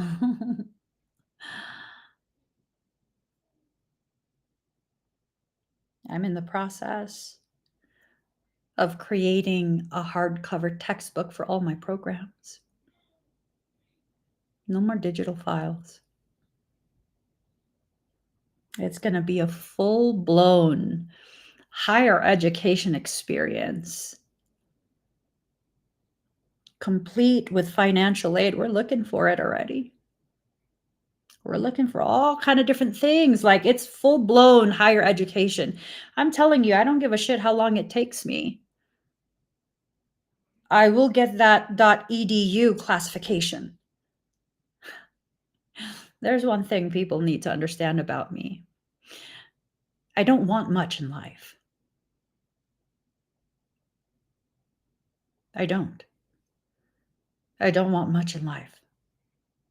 But the few things that I do want, babe, I will pursue it until it's mine. For the very few things that I do want, I will abso-fucking-lutely pursue it until it is mine. And I want that .edu classification. I want it. It will be mine. Regardless of how long it takes, it will be mine. I'm so ready. So, as I'm hyperfixated on that, soul has given me armor. Why? Because I'm being attacked? Bitch, when am I not? Who cares? No. Soul is giving us armor so that we're not distracted by the bullshit that was never going to be allowed to touch us anyways. Ain't that some shit? Ain't that some shit? Oh my God.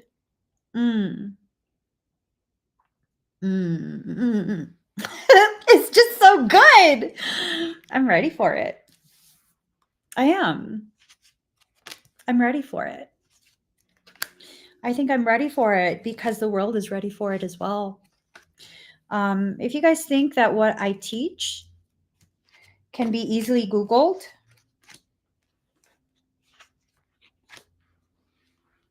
it's an entire system that was created by me. So at this point, it's literally created by me. Up until this point, it was difficult for me to say that, even though technically it is created by me on human terms, because I was drawing from past life memories. I was born like this and I just know this stuff.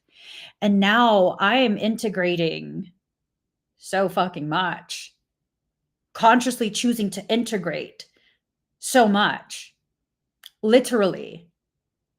All these seemingly disconnected modalities,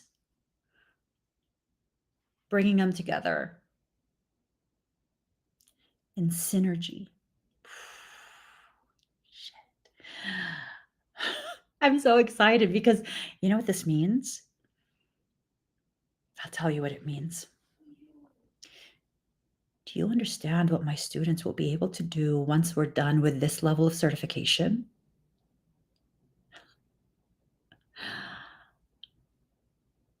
We're going deep into etheroanatomy. That's not even a category that exists. I'm creating that. I'm creating the literature for that.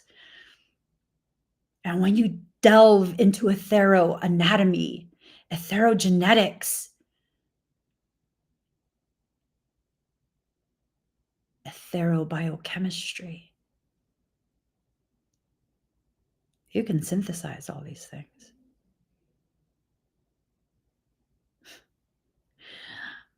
If you guys are like, what?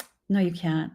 I synthesize copper into a viewer's body to help stabilize their field. I detected imminent risk of an ischemic event. And we were able to stabilize that. They felt the difference and it continued through. You can synthesize these things. I won't say how on a live stream. Why? Because I'm absolutely gatekeeping it. You have to be responsible.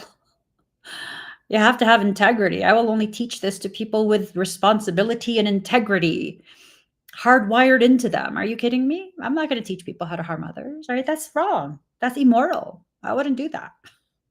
I want to share some of it. We're going to go into every single organ system. And then, hold on. If you're part of the K33CP already, whether current or previous cycle, if you want to know some of the topics we're going to be covering for level 2, that's going to be coming up after I finish this current cycle of level 1, it's just let me know. Email me. I'll send you the screenshot. It's already, I'm looking at it right now. Could you imagine being able to address neuropathy, neuralgia, being able to know how to safely do ethero nerve blocks?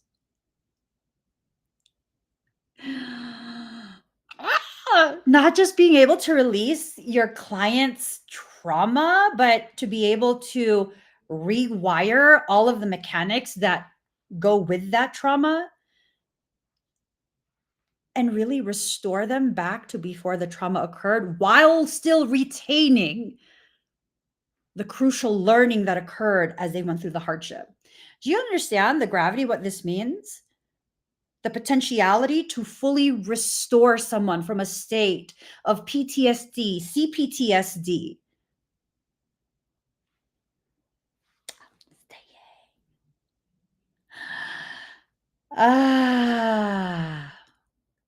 I'm so fucking excited. My students are so fucking badass. I mean, I've already known these things. The books that I have, they're giving me the appropriate vernacular in order to more efficiently teach the subject, right? But these are things I've already known. I just don't know how to explain it to other people. Nutrient synthesizer. That's my term. I coined that term. I know how to be and function as a nutrient synthesizer.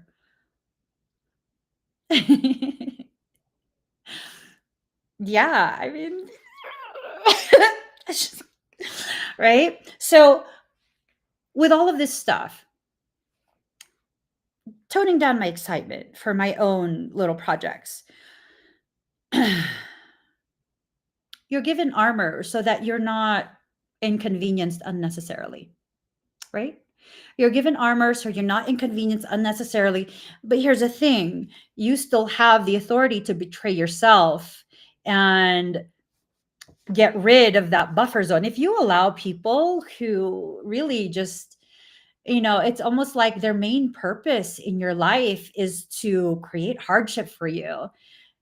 Yeah, for some part of it adds to your learning, but if it's continuous and that's all they ever do, why do you allow it? Why do you consistently still allow the access? It needs to be removed. It needs to be removed. So for those who are ready, galactic assistance in the form of code downloads are going to start occurring. Are you going this deep on the 2-day event? I'm going deep, girl. I'm incapable of being surface. It's true. It's true. I'm incapable of being surface level. If you guys have ever been to even just my morphogenetic fundamentals workshop, that's like the basic level. And it's actually a prerequisite for my certification program. You all already know, like I go deep into stuff and it's like, what the fudge? Yeah, I'm absolutely incapable of remaining at surface levels. You get me started on a topic I like, boo. You're gonna have a hard time shutting me up. I'm autistic for real. So it's that same trait. I fortunately and also unfortunately, depending on the circumstance, have that that trait of just diving headfirst into a subject. You ask me the right question, we going all the way through that. And then it takes me a while to realize, like, okay, I took it too far. Everyone's kind of just like, let me see. For this 2-day event, I plan to go very, very, very deep in teaching you how to like restore your health.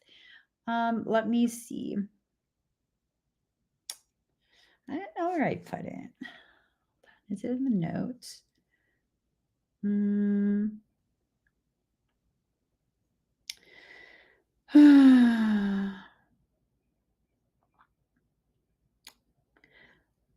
I put it somewhere.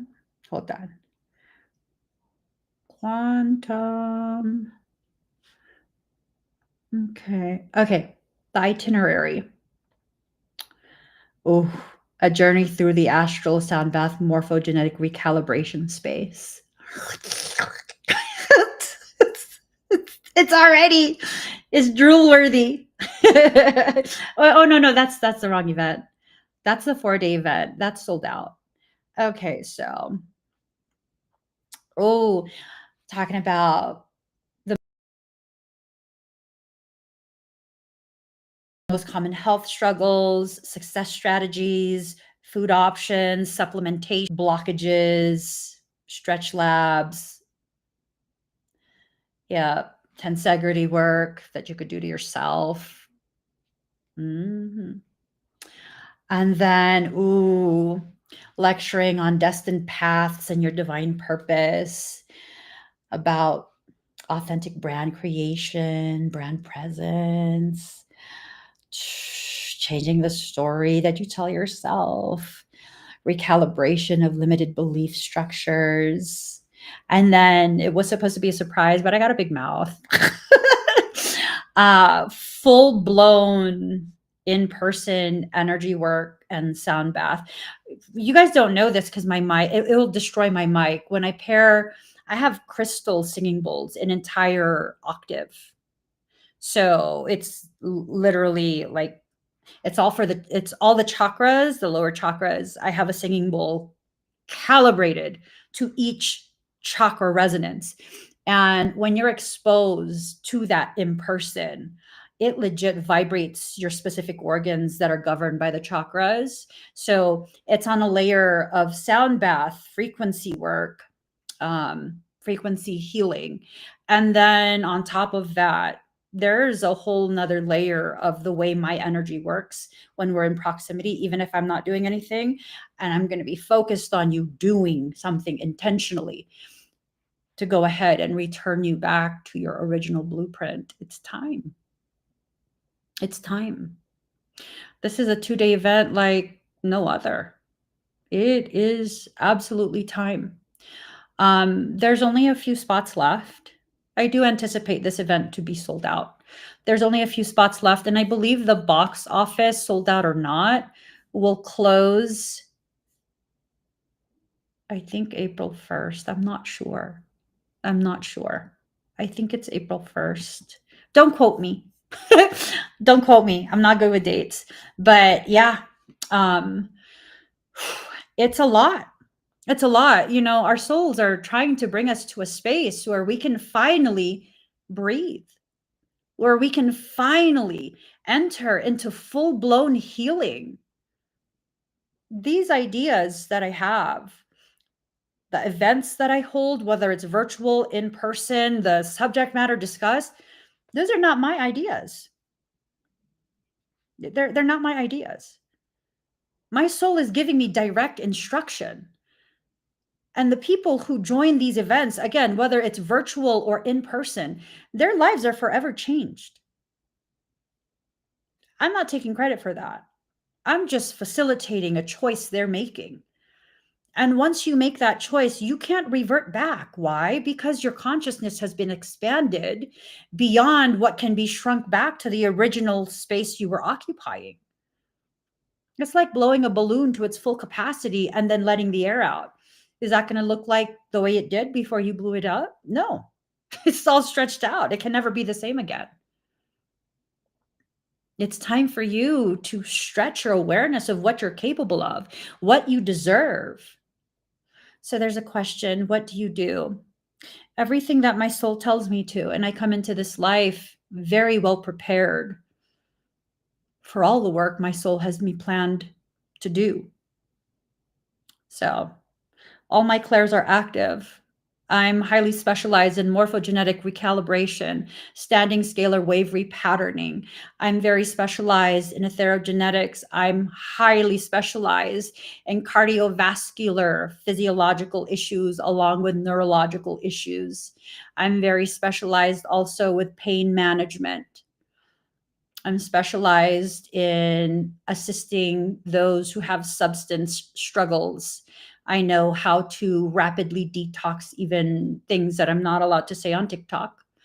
I'm able to rapidly detox that out of the physical body without ever having met someone. And I'm able to cap off those receptors. So if you really want sobriety, I can be the pathway that gets you there. You have to want it and you have to put the work in, but I could absolutely be the way to get you there. My successful work with those who struggle with substances, I would say it's in the double digits, and they've maintained their sobriety for multiple years. These are people who have struggled severely with very hard things. They've been able to maintain that. Yep. So I'm not an energy worker. I can harness energy work. What I teach isn't even energy work. It's aura spectra bioregenesis. I teach my students how to access invisible light and do what with it? Everything that the client needs. This is not information you can find online. So I was having a conversation with someone recently. It was a couple weeks back. It was a private conversation. I don't give myself this title, but it's accurate. In its definition, it's accurately applied to me. But it makes me uncomfortable. The way my brain functions and what I'm able to do with information, I can be categorized as a savant.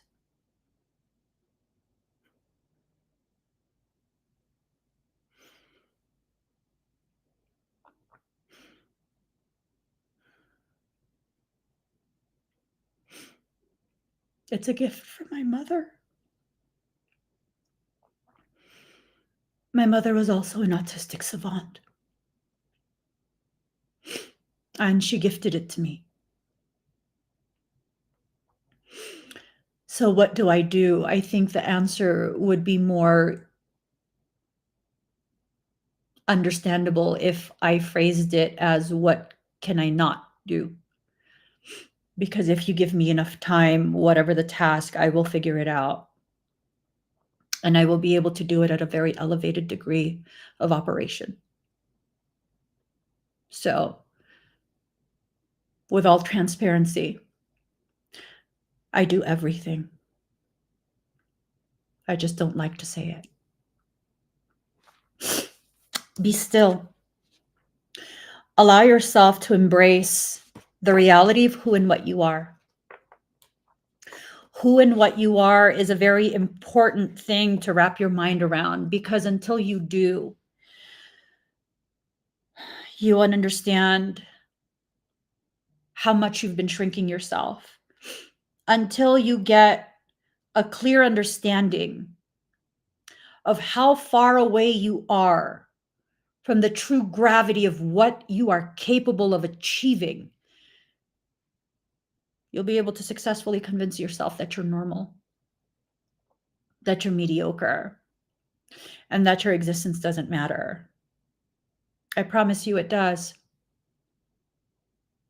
You might not know why, and you don't need to know why, but I promise you it does. Free spirit, as long as you don't allow yourself to see this, as long as you don't allow yourself to explore the outermost boundaries of your awareness of you, and those outermost boundaries are nowhere near the actual edge of what you are capable of. It's just the outermost boundaries of what you're aware of. You'll feel very confined in your life. You'll feel very, very confined. You'll feel very, very unworthy. And I don't think that that's true. I don't think that that's true at all. I think you are capable and worthy of far, far, far more than you would ever willingly allow yourself to accept about yourself. And people have got you convinced. They have absolutely got you convinced that if you begin the journey of recognizing the gravity of you, even a quarter of your true gravity, that you're going to become selfish, you're going to be a narcissist, you're going to be this, you're going to be that. They have no idea what you are. Why listen to people who have no idea of what you are, nor the capacity to understand, even if you told them? Why waste your time? Why wait for permission from someone who lacks the willingness and the ability to grasp at the most basic level why you were brought into existence by God? They'll never give you permission. But you know the beautiful thing? You never needed their permission. You didn't. It's time for you to celebrate. You're coming to tremendous realization about who you are, what you are, all of this just amazing, amazing, amazingness. What are you going to do with it? What are you going to do with those realizations? I mean, it's not enough to just be like, oh, I'm amazing. What will you do with this realization? Like, okay, for me, it's a big deal. For me personally, it's a big deal to actually acknowledge out loud that I am, in fact, what could be categorized as a savant because of the way I learn. I got it from my mom. To me, it's my norm. This is what I do. I just do weird shit like that. I fucking like to read, okay? I don't like to talk. I like to read. And so that's my norm. But just because it's my norm doesn't mean I don't need to acknowledge the gravity of that norm. But then what? After you acknowledge it, then what? What happens? What do you do next? You apply it. So what am I doing? Oh, I'm creating a whole ass textbook for the second level of my program, my course. And I am full blown committed to launching it as an actual university. I'm in the steps, the process. That's why I'm making the changes that I'm making. Some people will be like, oh, she's just making those changes because she got scared because people called her out. No.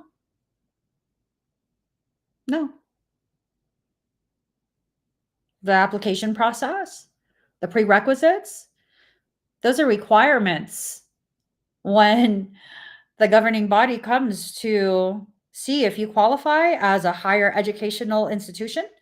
Those are requirements. Has nothing to do with fear. It has everything to do with being compliant with a process that will grant me the one thing that I want right now. I want that categorization as an educational institution, a higher learning educational institution. I already have the foundation established. Literally, I have a foundation. Yeah, it's just waiting. I didn't know why I needed to create a legal entity foundation. And I did so through my law firm. It took me like a year and a half. Oh, so that's going to be a university.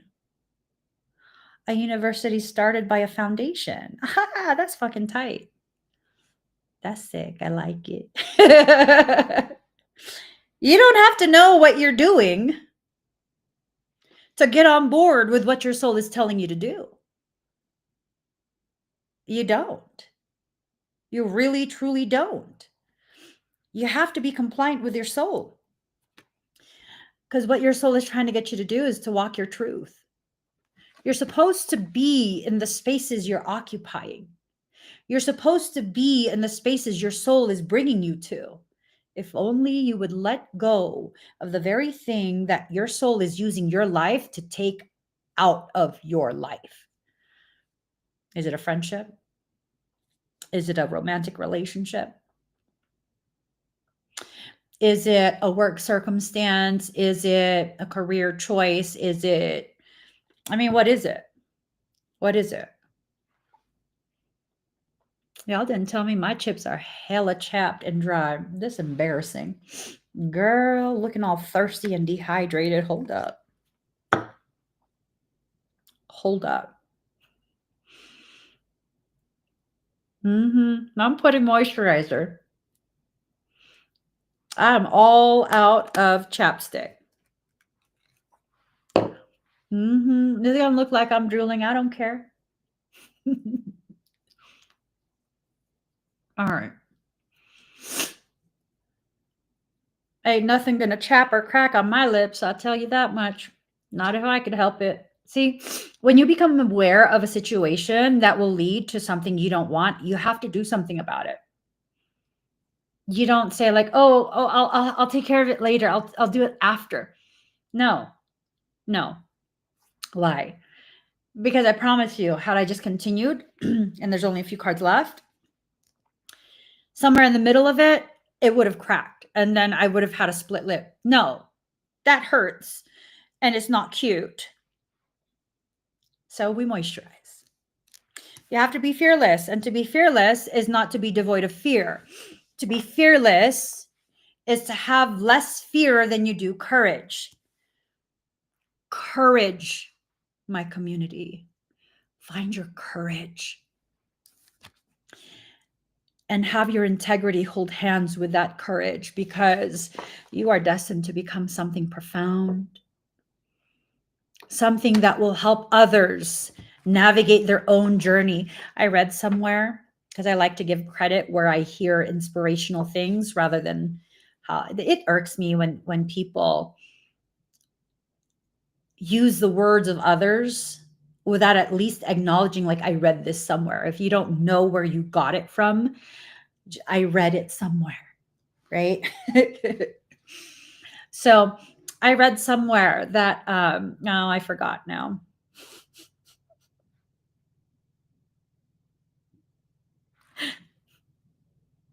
I have ADHD.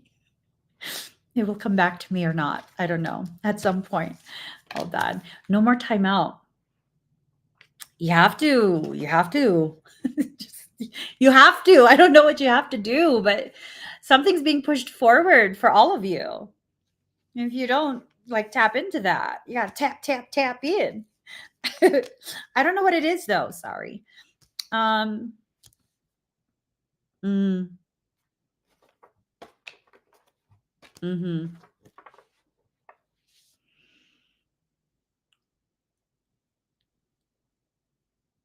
Interesting. All right. Perspective. You need proper perspective, right? You need the proper perspective. You notice how it's perspective and not perception. Perception is using the filters of your previous or earlier life experiences, traumas, disappointments, distortions. You're using that to filter and view your circumstance. Whereas perspective, it's about you zooming out and being able to stand on the mountain, regardless of where you're at in your elevation. Stand on the mountain and be able to see the factuality of how far you've traveled, how much further you have to go, and some potential pitfalls you should look out for, and some potential beautiful things that you might enjoy experiencing somewhere down the road. Perspective. Perspective. Having that perspective, right? You need to have that perspective, but you also need to have context. What is it that you are being asked to do by soul? So you're already heavily protected. You have that armor. You're standing your ground. What else needs to happen? Well, you need to get out of your own way so you can begin experiencing the things that will create specialization for you.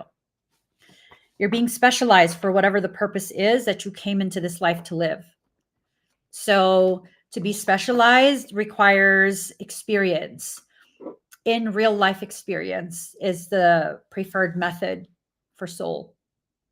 Soul likes to give you these experiences that are in real life, the conversations, the difficult ones, the adversity, the struggles, the tears, the hurt, all of that. Soul likes to allow you to have a very wide range of experiences so that whatever comes your way later, you've already tried a little something out for that. So if you're someone who often shuts down when a person who is aggressive speaks to you aggressively, then soul will give you plenty of experiences with people who are aggressive in their communication so that you can reach a point where you no longer shut down when someone gets aggressive. At my core, I'm a people pleaser. Did I people please for those three gentlemen? They're not even gentlemen. Those three males at the gym on three separate occasions where they were trying to be entitled because they didn't want to wait for me to finish what I had.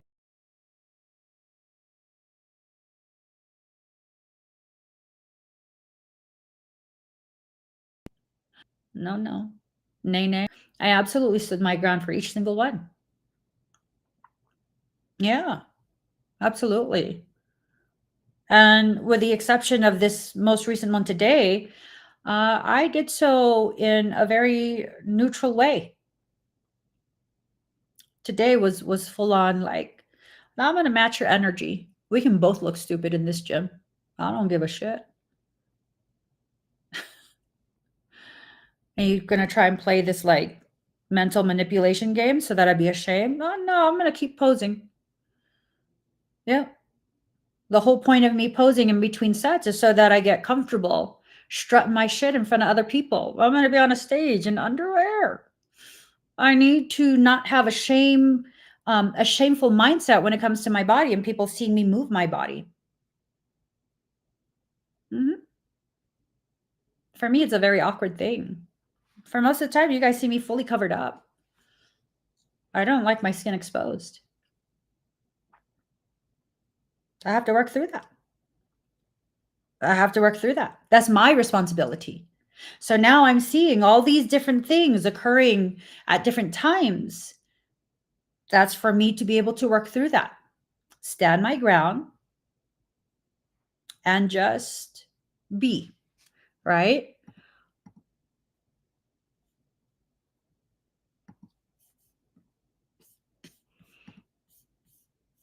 You have the same torts, like a medical tort, like a tort claim. I'm not understanding what you wrote. It definitely got my attention, like a tort. Are you taking legal action against something? Give me 1 second.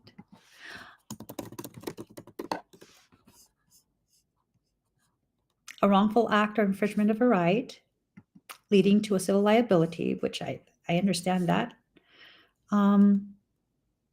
Okay. In the general sense, a wrong or an injury, from Old French, from medieval Latin tortum, wrong, injustice. Okay. Neuter past participle of Latin torquere, to twist. Oh, okay. Okay. Fascinating. Fascinating. I have an appreciation for your mind and your vernacular.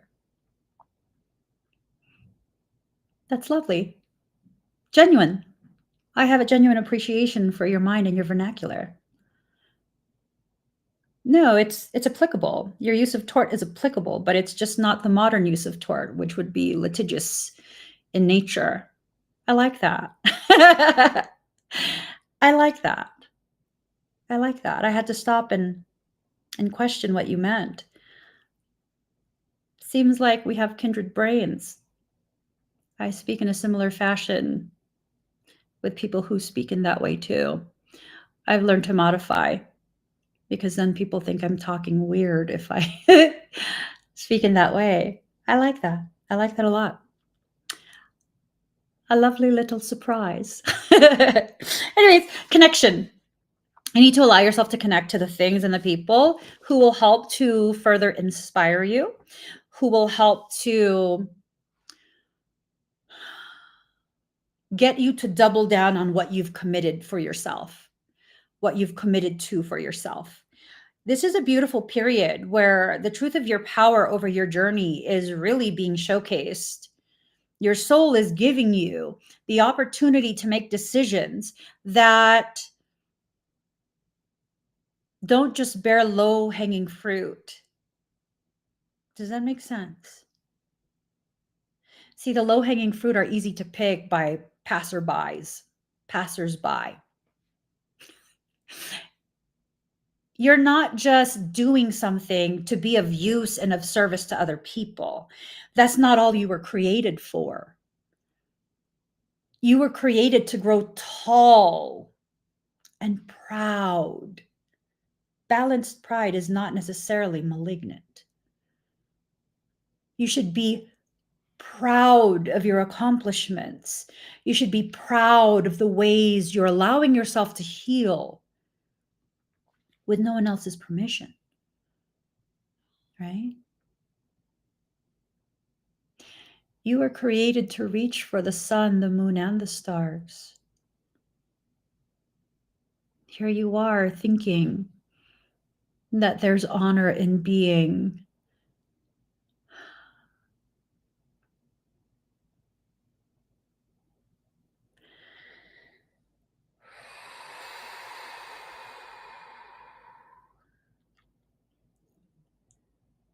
Do you know what a bonsai tree is?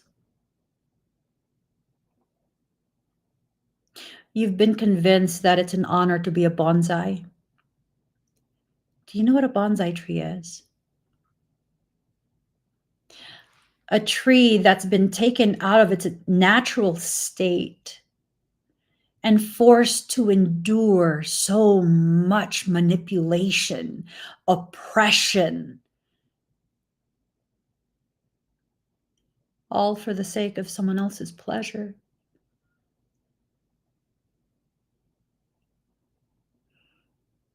A bonsai is manipulated to simulate a tree that has grown out in nature in such a way that its aesthetics are pleasing to humans. They try and simulate, and I love bonsai, okay? They try and simulate the dead rot, that dead wood, how it rots, because that's beautiful. They want that gnarled appearance. They want it to look as though the wind has blown it this way and that.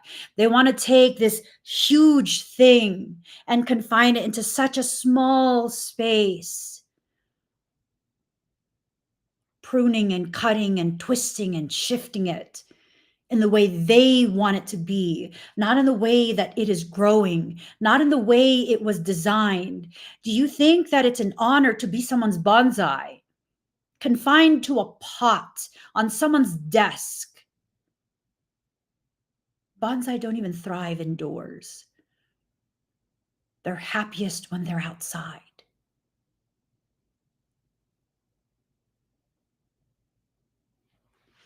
If you are meant to grow like an oak or a mustard tree, and then someone convinced you you'd be of better use and service to be a fancy bonsai, to me, that's not an honor. It's not an honor at all.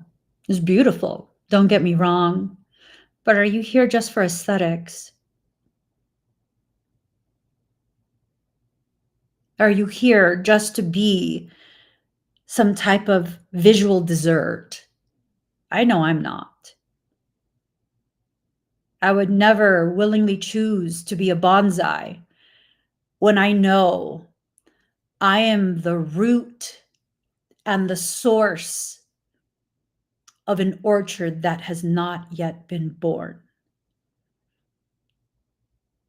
From my own existence comes the flowers and the fruit bearing the seeds that can then also be planted. Some of that fruit will sustain those who help to cultivate my environment.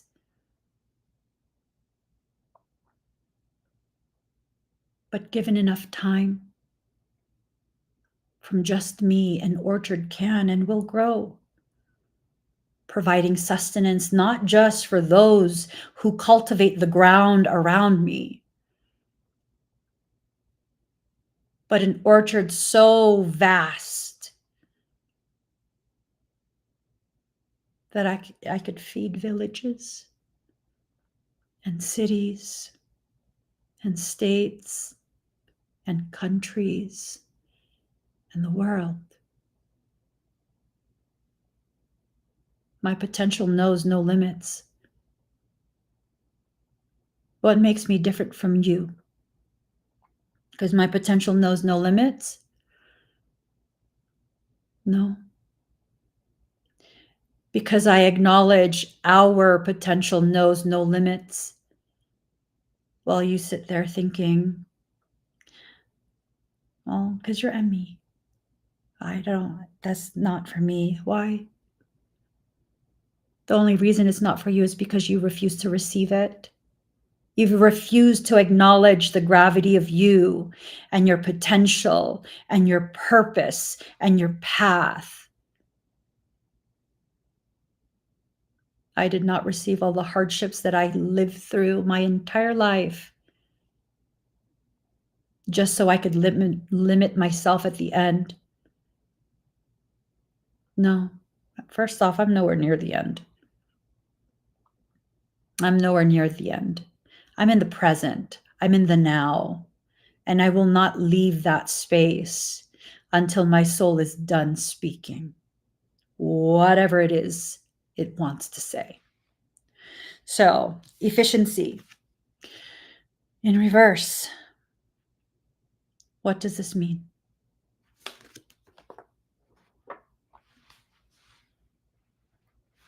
It's very inefficient to worry about everyone's opinions, especially people whose opinions really don't need to be factored in. How do you know whose opinion doesn't need to be factored in? Well, when it's a person who's just hell-bent on making sure you don't go any further than what they gave you permission to, their opinion does not factor in. When it's a person who will only encourage you to the point that they can still control you, their opinion does not factor in. However, when it's a person who wants nothing but to see you shine, nothing but to see you finally acknowledge how amazing, how beautiful, how profound your existence is, I think you need to listen to them. I think you need to listen to them. I don't think they're just being nice. I think for many of us, we've convinced ourselves that the most honest and open people in our lives are people who are just nice. I can be nice, but am I? No, I'm kind. In my kindness, I am truthful. I will never pay you a compliment that isn't rooted in truth. No. I will never tell you something that isn't truthful just so that you feel better, because then that makes me a liar, and I don't like that. It doesn't feel good. It actually kind of makes me feel nauseous and like I want to hurl. Not even joking. Like the thought of dishonesty, it's like, ugh. It makes me feel sick. It makes me feel very sick. So I don't like that. When you know you're that way, that's how you know you're consistent. And when you're consistent, you know what that means? You can trust yourself. People who are consistent, you can trust them and what they show you. But it's not always a positive thing. So I'm consistent. Y'all know, if you know me, y'all know if you're going to be ugly in my comments, there's a likelihood that I'm going to be ugly to you before I boot you. You also know that I have the capacity to feel deeply and want to help. That's a natural part of me. It's not forced. It's not inauthentic. It's not manufactured. That's a part of me. Someone being consistent is not always a good thing, but it will always empower you when you allow yourself to see it. For example, if there's a person in your life that consistently puts you down, that's still consistency. I would believe them. They don't have good thoughts and well wishes for you. When someone consistently goes out of their way to try and sabotage your efforts, to try and destroy your progression, I mean, that's consistency too. I would believe them.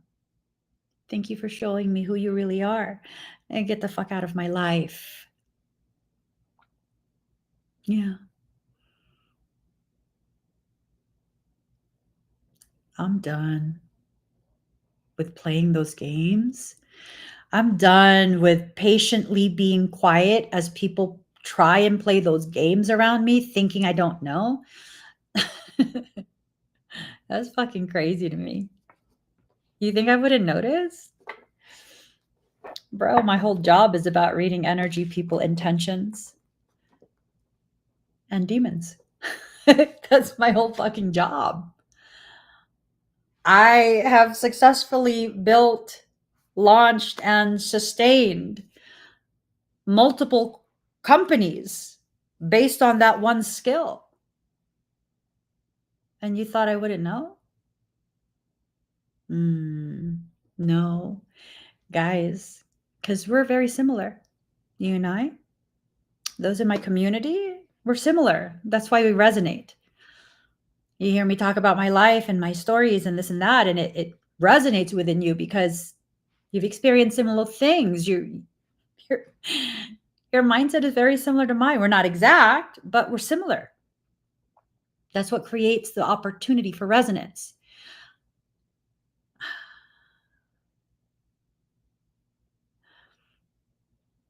Y'all, you want to really hear the truth?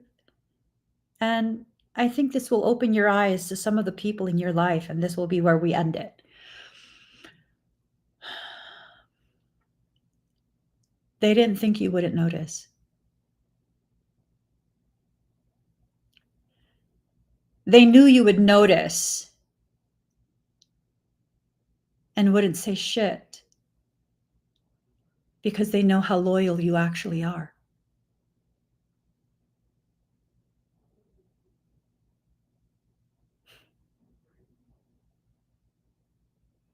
Let that sink in.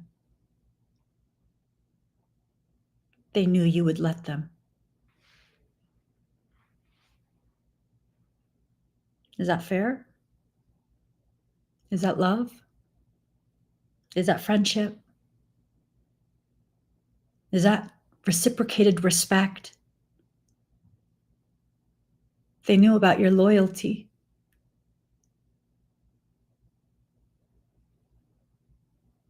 They knew how deeply you feel.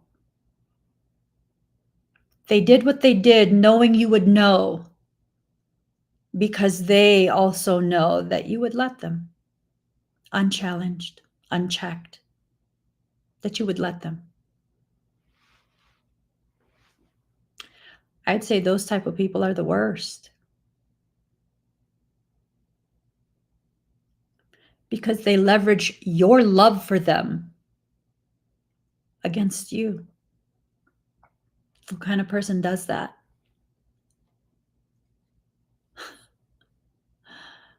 They really got it in their head they could do whatever they want.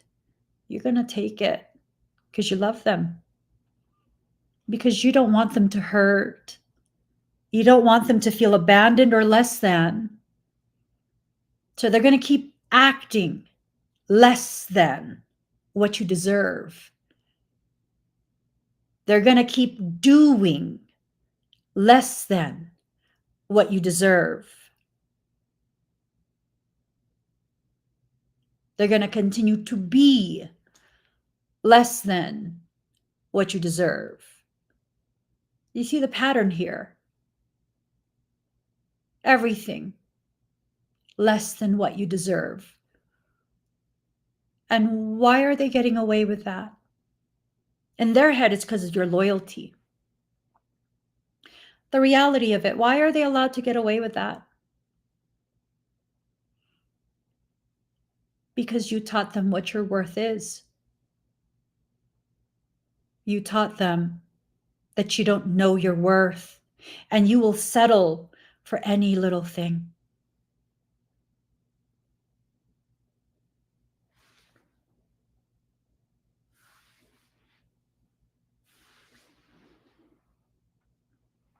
Michael wants to make an analogy. Let me shine this biatch up. Just kidding. It's not a biatch. I'm just spicy right now. Okay. Here. You see this? It's gorgeous. It's gorgeous, right? I don't remember how much it weighs. But this is Golden Healer. It's a Golden Healer heart crystal, right? All right. It's pretty, right? And you can easily look online and see what the fair market value for a Golden Healer is per kilo. You could do some math. It's a whole formula. And then you could make me an offer for what you come up with. Do you think you'll be able to buy it from me at that price?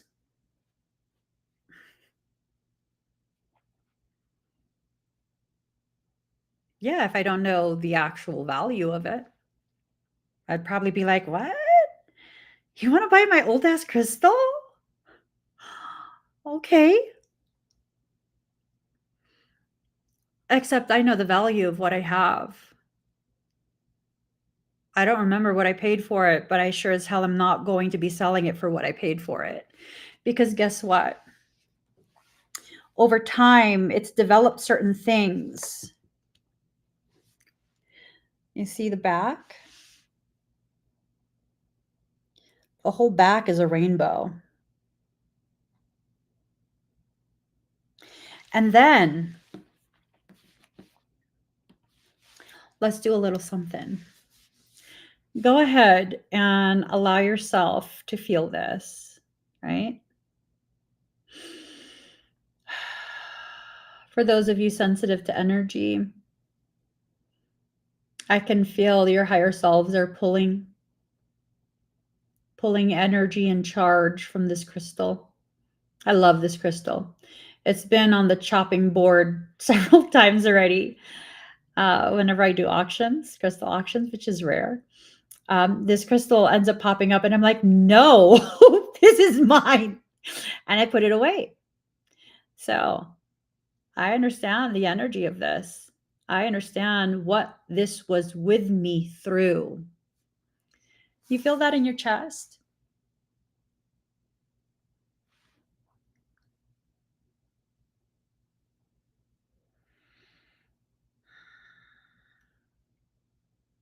You feel that energy?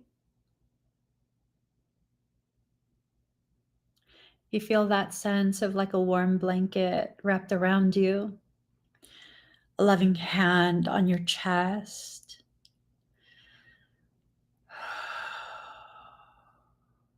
And your tension just melting away.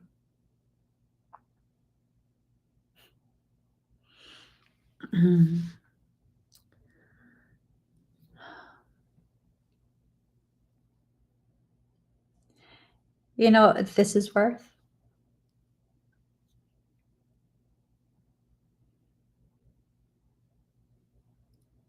You might be able to get golden healer crystal for a fraction of the price. You might even be able to find a golden healer crystal that's carved into the shape of a heart.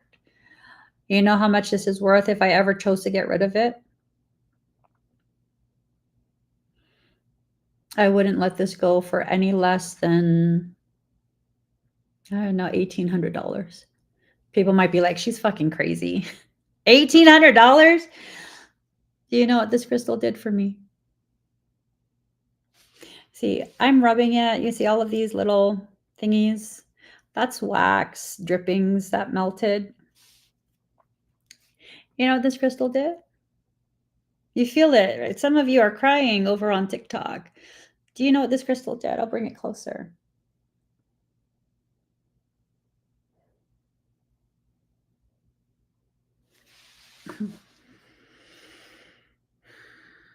See, like wax. It's wax. Wax. From what? I've had this for quite a few years. At one point, this crystal offered to be a shield for my heart. I have had more than my fair share of people who attempt dark magic on me just because they don't like the fact that I exist. During this period, it was a person who does island type root work. It was a person whose own deceased mother came to me and told me to ask them about the black tobacco box that they use to hold the things, the tools that they use to harm others. And this, it asked me to place it in the center of candles.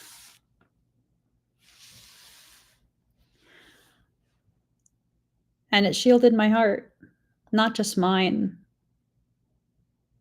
my brother's as well. This, if I ever decided to let it go, it would have to be to a person that the crystal says it's time for me to serve them now. It's time for me to go to a new home.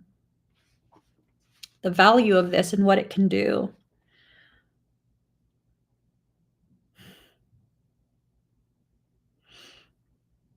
Yeah. Just because someone doesn't know the value, someone will watch this and they'll say, oh my God, she's tripping. You can get that for $30 on TikTok. Then go get it from TikTok. But I promise you, it won't do what this crystal offered to do for me. Just like everything in my apothecary. People don't know. I'm very well versed in all things magic. No, I don't curse people. That's not my style. But I could absolutely correct. And everything in my apothecary selected for a reason. It's not just bought somewhere. It's either the region it's grown in, the company, the person, the small family that grows it, their energy, a ley line, something.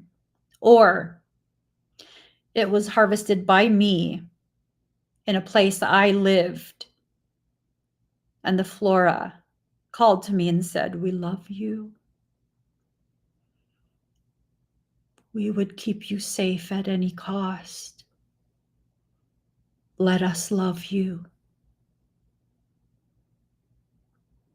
You can either exist in environments where you are made to feel like you are less than and unworthy, that you are a burden, or you can choose to live in a way where even the land loves you to the point of wanting to protect you from anything and everything. Everywhere I live, this is what the land does. Everywhere I have lived. You know, the last place I was at, there was a type of flora that was growing there. Beautiful for negating uglies, ugly intentions, darkness, things like that. Then we left. We abruptly had to leave that location. And I ran out. I didn't harvest enough. I ran out of it. And a circumstance popped up and it was like, this circumstance needs to be neutralized. It needs to be negated. And I don't have any more of that. And because it's a private property, I can't just go over there, hop the fence and start harvesting shit. Hello, right? Because it was in the backyard. And I was thinking that, and I looked out my window into my backyard as I'm in a new place. And guess what's magically growing in the backyard as well of my current place that I was at the time? The same flora.